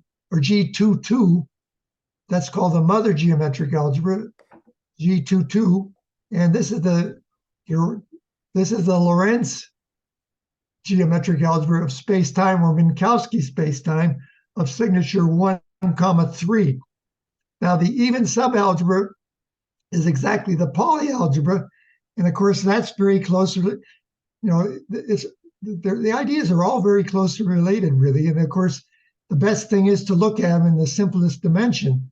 But I was confused by what I was telling you about that new where I do everything in terms of pluses and minus ones. Okay, so here's the 8-dimensional case. We have the Clifford algebra G17. So that's 1 vector of square plus 1 and 7 vectors with square minus 1, and they're all anti-commutative. Now, if you want to relate that to the covector vector space of matrix algebra, that's the mother geometric algebra, G44. You see, G44 has dimension 16. That's the space-time algebra. Well, the mother geometric algebra is G4, that's G2. Yeah, this is higher dimensional. This is for the 8-dimensional Clifford algebra, G44. That's the mother geometric algebra, G44. And on this side, we have the father geometric algebra, G17. So that's related by this matrix, what I call star Hermitian duality, transforms the father geometric algebra, G17, into the mother geometric algebra, G44. And now we can iterate that by reducing it to these omega block matrices, which is the interesting part, where you can see this is a block matrix here, 1, 1, 1 minus 1, J minus 1, J minus 1, J minus, JJ minus 1. Okay, and now you can invert that matrix. When you do that, you have this relationship again. So now, again, I'm relaying it to block 2x2 matrices, because remember, these things, omegas, can be split into 2x2 matrices to identify all these pluses and minus signs, which is the unusual thing. Notice again, here's the Lorentz father geometric algebra generated of 8-dimensional. Well, that's E1, F1 up to F7. Okay, and here relating that. Okay, notice that these are real matrices now. This is a real matrix, and they're related by a real matrix. That's because this is just the basis of nilpotents, which have inner product equal to 1/2. C1.C2 is equal to 1/2. C2.C3. They're all inner products on this side of the equation are equal to 1/2. But that's exactly the same as the geometric algebra G17. That's called the standard basis, which is related. That's the father geometric algebra. E1 up to E, these are the square 1. They're orthonormal vectors, and these are square minus 1. Okay, and notice again, I'll show you these relations. That's interesting. Notice these are 1 over the square root of 7. And down here, inverting this thing, so you can see how they must be related. E1, F1, F2, that's a real matrix times the so-called local dual basis of the C's. All these inner products are 1/2, and these inner products, well, this is 1 minus 1 minus 1, the standard basis of the Lorentz geometric algebra G17. So, okay. But now I relate it to this notation because it's you can see how that works. So these are, again, E1 up to and this is the local dual basis. And you can see this is a real matrix relationship between these two bases, because it's just two different bases of the geometric algebra G17. And you can see, well, I identify what the inverse of these matrices are. Notice that this is 1 over the square root of 7 in the top row, but you take the Hermitian dual, star dual, what I call Hermitian star dual transformation, and it relates those two bases as a real transformation between these two bases. The inverse of this, you can see, is this. And then finally, I relate it to, well, you can see it gets, if you write it out, looks very complicated, but it really basically simplifies. Notice the relationship here so these can be all reduced to blocks of 2 by 2 matrices. So this relates the dual bases, covectors and vectors. That's to the let's see. Maybe I think I might have put a J here. Let's see, is that right? I'll have to check that, but I think it's all right. Yeah, you can see. Let's see, A1. Let's see here. A1, B1.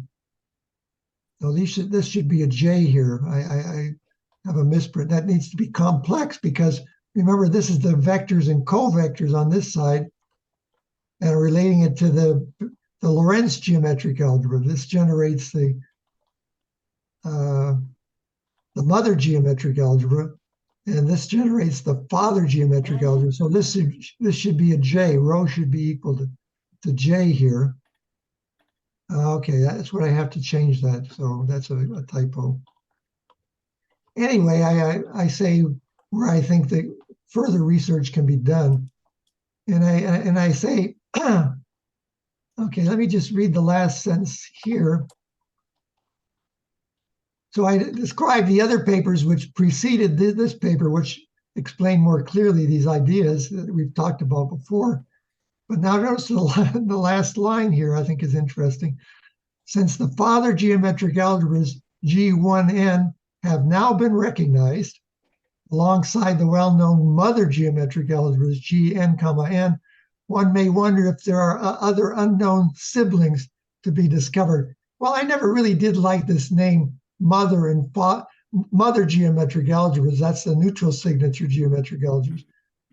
But I think it is, if you want to call that a mother geometric algebra, in the sense that you can define all the other geometric algebras in terms of the so-called mother algebra, you can also define all the other geometric algebras in terms of the father geometric algebras, which I'm identifying with this local duality concept. So that's about all I can say about it right now. So I need to check that this should be a square root of minus J, because again, on this side we have the Lorentz geometric algebra. On this side we have the mother geometric algebra Gn, n, which is closely related to the covectors that we're talking about. That's the two geometric algebras generate A1 up to A4 and B1 up to B4. Okay, that's all. Professor, in some questions that you presented before, I understand that you are only multiplying in a cyclic way. Maybe before page of this. Okay, here. Because now I see the asterisk here. Then you are getting the conjugate of that, of what are you? Yeah, this matrix has an inverse, and that allows me to write these are real. This is a real algebra. That's why I needed to change the other one, to change it to J. That should be a J, but for the other one. But The same in basic the structures. 15 equation, then That's exactly equivalent to this equation. So that identifies exactly what that is. So the 1/2, this dual, is exactly that, which is a strange type of duality, because here we have 1 over the square root of 7, but the inverse, really, you have to put the square root of 7's down here to get that. It took me a while to figure that out. That was, I was confused. I wanted to use, remember these ones and minus ones. All these matrices are full of ones and minus ones, which is interesting, which turns out to be very interesting because it allows a 2x2 block structure that we're looking at here. okay. Anyway, you get an idea, I hope a better idea. But again, I try to relate it to the matrix structure. These are real. This is a real structure. The father geometric algebras are real. Whereas if you want to relate the mother geometric algebras directly to the basis of father geometric algebras, then you have to, well, here it is. So that's the mother geometric algebra. So this should be a J here. That's the square root of -1. As you see in this matrix, well, no, not that one. Where is it? Oh, this one. Where is it? Oh, where is it? Maybe I took it away. Oh, that's a real matrix then. So that's okay. That's, let's see. Oh, yeah. Okay, no, that's correct. Look, here's the J here, you see? So it's there. Okay, so this is correct here. Oh, that's correct. Yeah, that's relating the, yeah. Yeah, this is real because remember, that's the father geometric algebras, E1, F1 up to F7, and that's just a different basis where all the inner products are equal to 1/2. It's the same geometric algebra, Lorentz geometric algebra 1/7. Now after dimension, that's an 8. Remember, there's a periodicity of Clifford algebras modulo 8, so it's not really necessary to go any higher than up to 8 dimensions, because after that, you can just take matrices of geometric algebras to get the higher dimensions. And that's exactly what I'm mentioning down in this program for future research. Anyway, so I hope it's not too disjointed. I think I have made progress on this. So. I still like to see some way of understanding what you mean by local duality. So when you're referring to, when one thinks of duality, one thinks of like A is dual to B, right? But if we start with only one thing, even like 2n plus 1 dimensional Grassmann algebra, how do we, in what sense is there duality? I guess I don't see anything that I identify as being dual, like A being dual to B. No, I can understand that confusion because that's right. All the inner products are equal to 1/2. Yeah, but again, that's just a different way of writing a real matrix transformation of the standard basis, which is 1, 1 squared and 7 negative squares for the orthonormal basis of Minkowski 8-dimensional space. But it doesn't give me any sort of physical intuition. Like the world of duality comes from, why do we say a vector is a contravariant in covectors? Well, because of that basic metric relationship that we're talking about, which I'm expressing in definition 1. Okay, that's just an expression of vectors and vectors.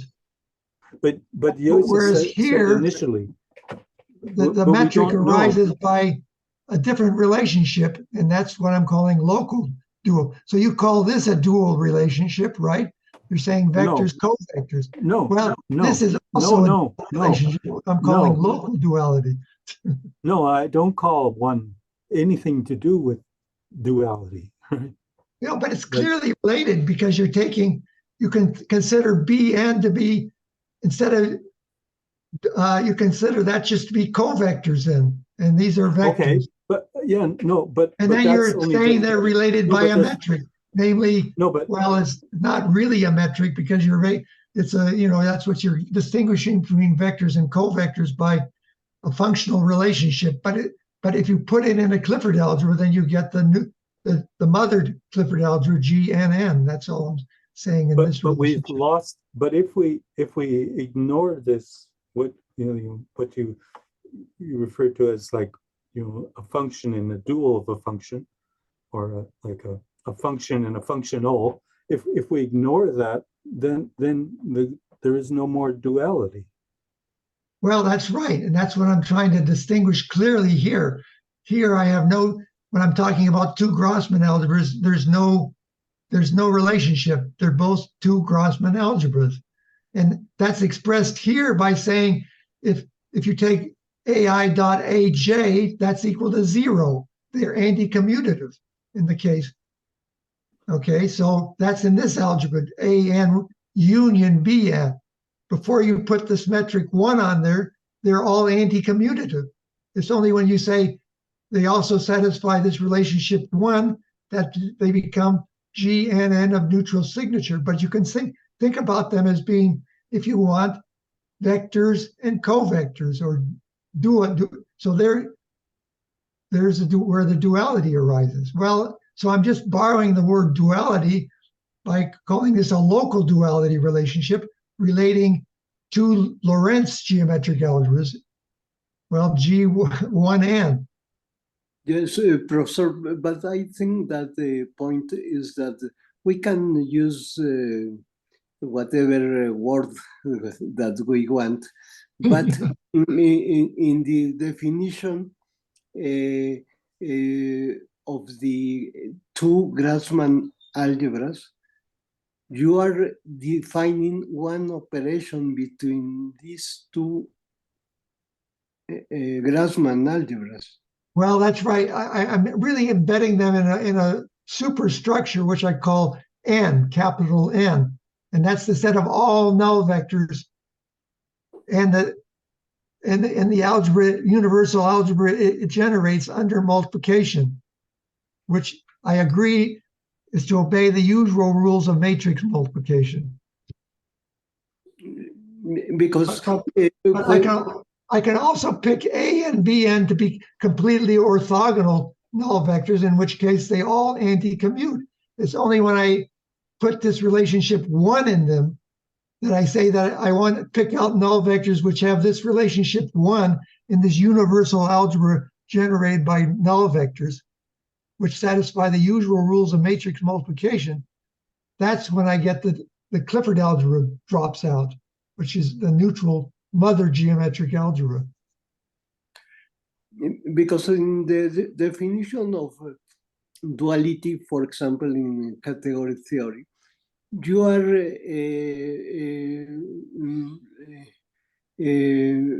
defining relations between those two categories, and when you define these relations, if you define the relations between these two categories that are in fact automorphisms because it's the same category, then the relation is a covariant functor because the morphisms in the category, in both category, are the same. And this is in same direction, right? In the same direction. And this is the definition of covariant. And if the relation between these two categories invert the morphisms, then you are thinking about contravariant functors. And this is exact and precise definition of duality. You need this kind of relation in the way you can speak about duality. And then you are speaking here in terms about two different kinds of Grassmann algebras. But when you define this operation between them in equation 1, I don't understand what is the meaning of this operation, because it looks like the one ordinary operation between elements of the same algebra. Well, that's right. They're in the universal algebra generated by all null vectors when multiplied together by the usual rules of matrix multiplication. I don't say what that is. We could pick A-n and B-n to be all anti-commutative, in which case it's the standard Grassmann algebra then of 2n dimensional, 2n null vectors. By the way, so here under the equation 2, I emphasize that this is the wedge Grassmann algebra. So A-n and B-n in number 1, A-n and B-n in number 1 do generate a 2 to the 2n dimensional Grassmann algebra. Now, when I say that they obey this metric relationship, then they generate the mother geometric algebra. So I'm wondering now whether there's such a thing as a father category theory. If category theory is built upon the relationship of covectors and contravariant covectors of tensor analysis, what would be the father category theory based upon this new concept of what I call local duality? I think it is a distinct concept which are defined by these two different metric relationships, which give the Lorentz algebra and the mother algebras. But what is the difference between equation 1 and equation 2? Because you are using the same operation, and you are only getting a different results because the definition of the element. Well, that's right. So okay, I'm going to add something here. I'm going to put say a word or two about this universal algebra of generated by null vectors, satisfying the rules of matrix algebra, which I've said in previous papers. But that's important because, that's where you can see these ideas are coming together with what you want to call contravariant. Well, that's the thing. We've been limited by what Cayley and Hamilton and those guys in the 19th century made our minds think only in terms of duality, in terms of vectors and covectors and that. But there's a different way of looking at that. That's what I'm trying to get at here. And in fact, well, that's exactly what I'm calling the mother and father geometric algebras. Finally, I've identified what the Clifford algebra is not a bastard algebra. It actually has a father geometric algebra as well as a mother geometric algebra. Here's one suggestion.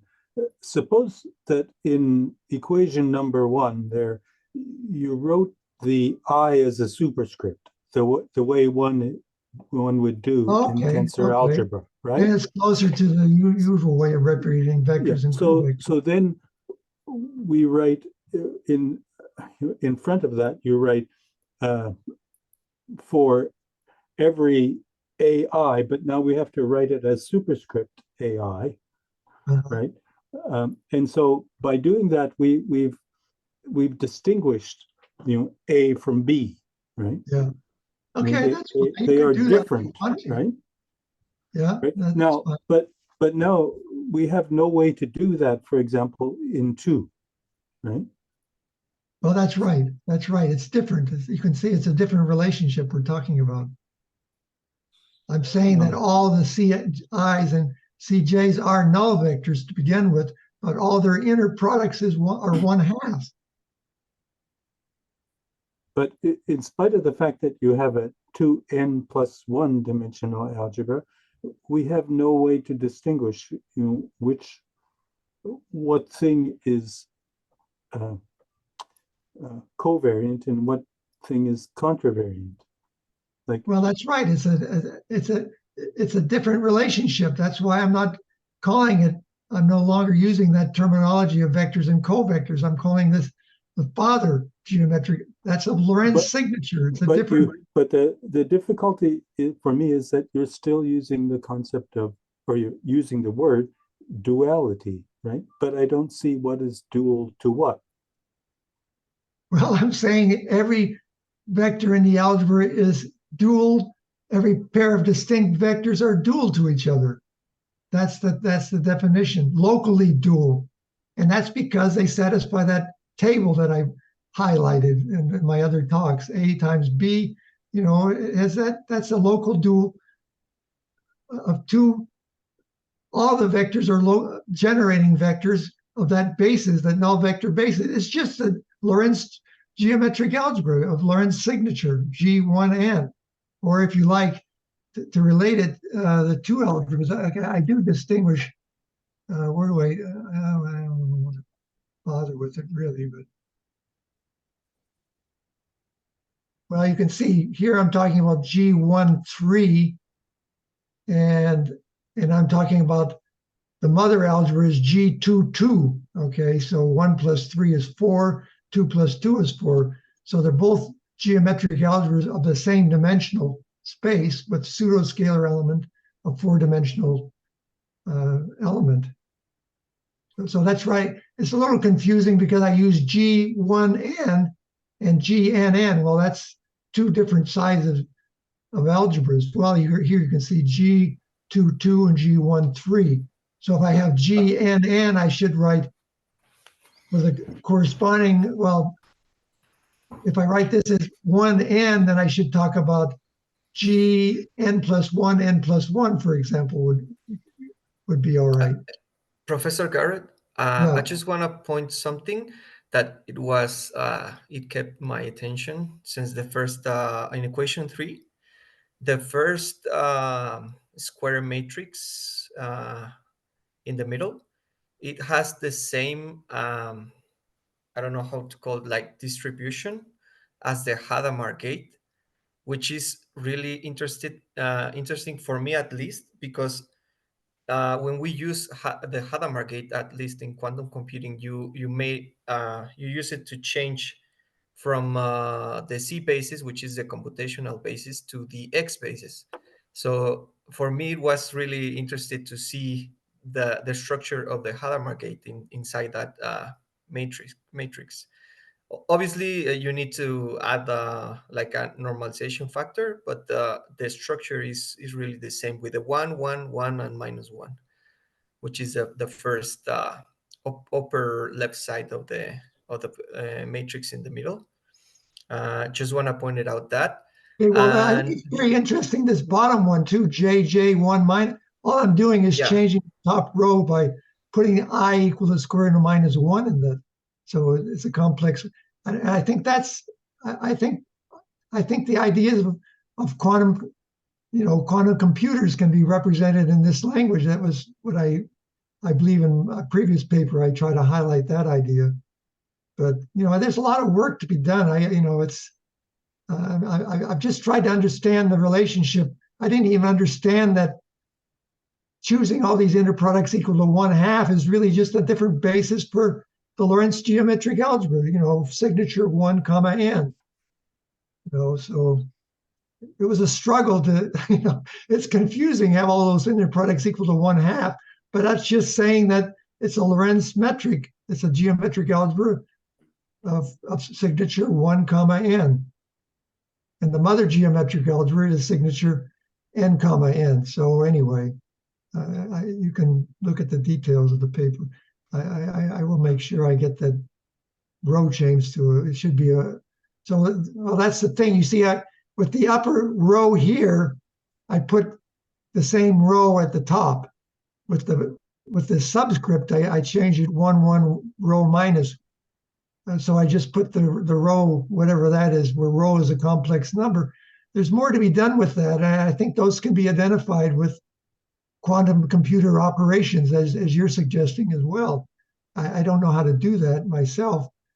I wish I understood it better, but I was hoping that you would be able to do more on that. I actually try to understand the first equation in terms of the basis that we use, and maybe trying to relate that concept with the one that I exposed on a previous seminar, which Yes. was the strong complementarity case, that it happens just particularly for certain kind of bases, not for all the bases that you can use, but just for certain kind of bases. So I don't know how to do it right now, but I was trying to understand it in terms of basis. At least the equation one, the equation two, I don't know how to translate it, but yeah, I think it's interesting to also to think it that way. Well, I'll tell you, under this equation 4, I think it's very interesting, and I didn't realize it. But if you just put j or square root of minus 1 here, that also has an inverse. You know, it's just the standard Hermitian transpose of this matrix is exactly well, not quite. You can see, but it has a 1/2 in front of it. So it's not exactly the standard, Hermitian duality is usually a matrix times its Hermitian dual is the identity. But that's not quite equal to that because we have this 1/2 factor in front of it, which is, but notice this, if I take the matrix in 5, that has a very simple inverse. And that's exactly, again, the Hermitian transpose. It's like a Hermitian transpose operation, but again, you have that factor of 1/2, which makes it confusing. But again, we're relating this mother geometric algebra 2 of neutral signature to the Lorentz geometric algebra G1-3, which is the Dirac algebra. So, but that's also relating, as I say, covectors and vectors to the Lorentz signature of a Minkowski space-time, 1-3. Anyway, so I think, of course, all that's closely related to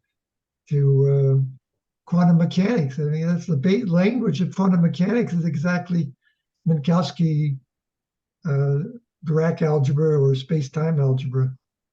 I'm surprised more people are picking up on Clifford algebra, geometric algebra, but it's been slow. I've been working on this stuff for 50 years now or more, back since the 70s. And, not everybody knows what a Clifford algebra is. For example, more people are recognizing it because it appears now in robotics now and it's being used by a lot of engineering people, maybe having more, but also in string theory and so on in theoretical physics. So it's not, but it's usually very advanced rather than at the undergraduate level. It's not known.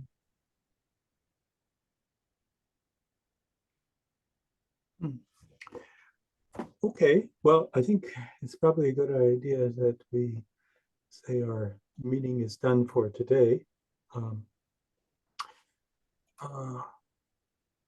In 3 weeks' I'd love time. to see a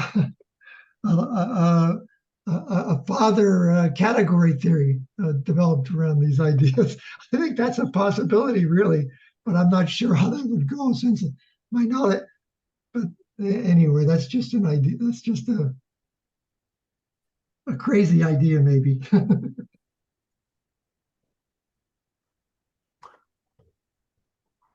Okay. Well, does anyone have any suggestions for how to proceed in 3 weeks' time? And we have our next meeting. um, can we pursue this idea of local duality? I mean, I'm for me, I'm still unclear, and maybe this equation 5 is maybe it's possible. Maybe I'm not sure. I'm still struggling to see what this could mean. But like, for example, with a Minkowski signature, Lorentz metric, I mean, we can easily talk about something like light-like vectors and space-like vectors. And of course, this is a local concept in as much as we define that for a given observer, right? So we once we know we have an observer, so it's local in the sense, or at least observer dependent. And maybe observer dependent is a better synonym than local. I'm not sure, but so I understand, like with respect to a Lorentz metric, that we have vectors that we classify locally as light-like and other vectors that are space-like. And it's 5. So that's a kind of physical intuition.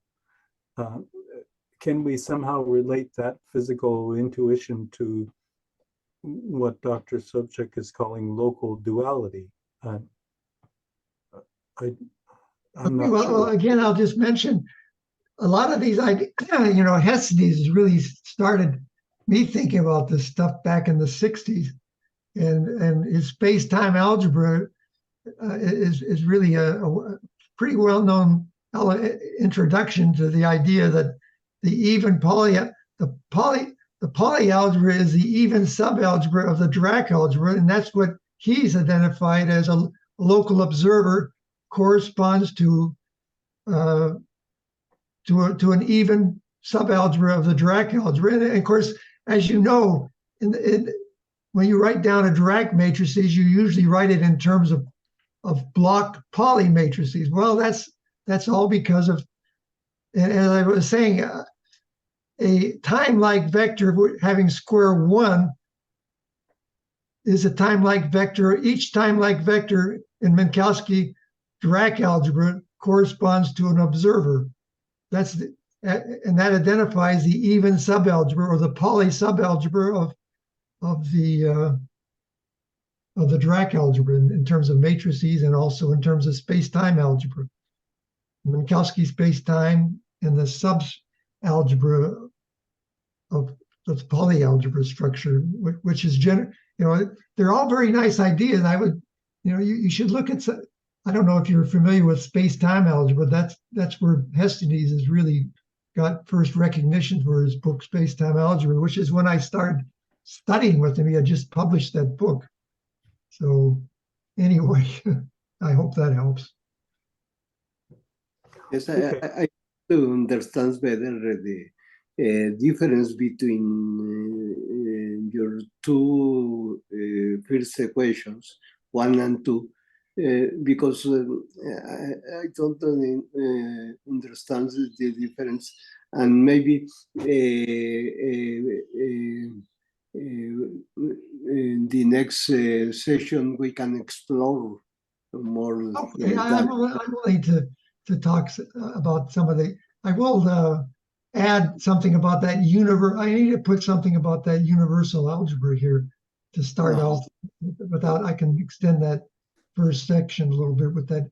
That would make it clear then that we like I am making an assumption that this universal algebra of null vectors satisfies the usual rules of matrix multiplication. I don't have to say over a field. I don't have to say more about that because everybody knows that. I don't like to spell out all these definitions of a field and all this stuff as people sometimes get in the trap of doing, because everyone knows matrix algebra. So that's a good starting point for anything. Yes. Mm-hmm. Okay. But people are less familiar with this Lorentz geometric algebras of Minkowski signature 1n. But that's basis to Dirac theory, and all of modern day physics, quantum mechanics are all based on the Dirac theory and Pauli theory for spins and 2x2 matrices. That's all quantum mechanics. Idempotence, nilpotence. Well, I start with just nilpotence, nothing else but nilpotence.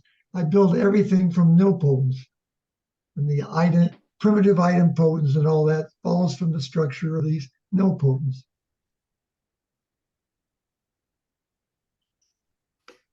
Okay, well, let's give that a try. Maybe we'll have a more general discussion Well, maybe Brian could. next week.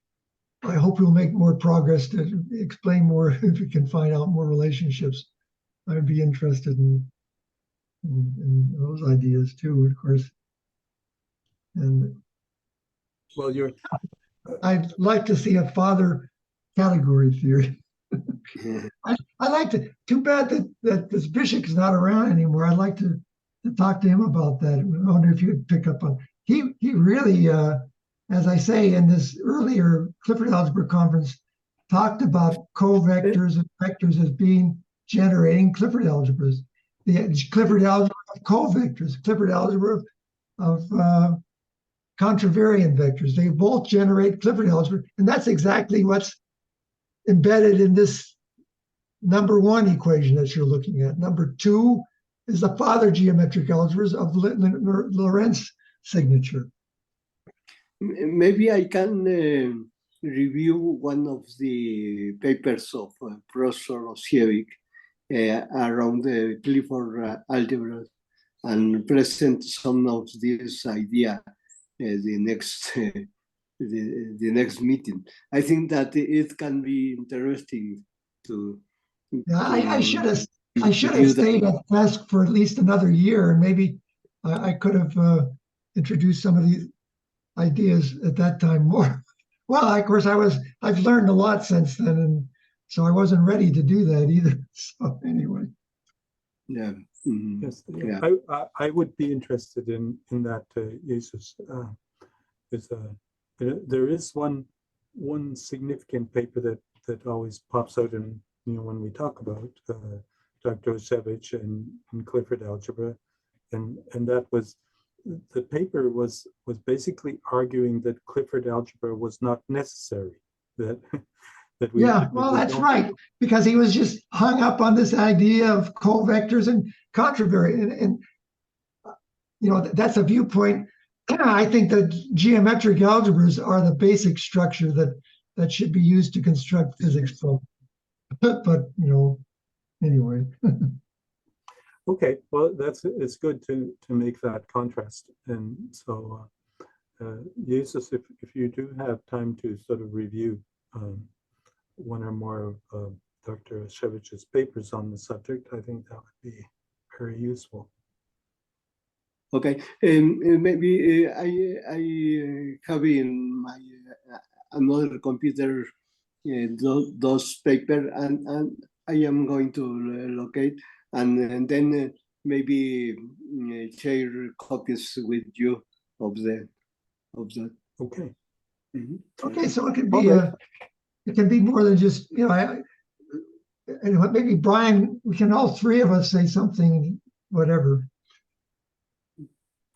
Yeah, I'm going to check the strong complementarity property that I was trying to relate with this equation one, and maybe if I came with some ideas or something, I can share with you. I cannot promise anything in advance, but I'm gonna do it. Okay, good. I'll send you a copy of this paper. I'll make a small modification. I'm going to post it also on my ResearchGate page. Okay, well, I have to run. The time is running out, and I'm sure everybody else is busy. So we'll see everyone again in 3 weeks. Okay, very good. Okay. Okay, see you. Take care. Bye for now. Okay.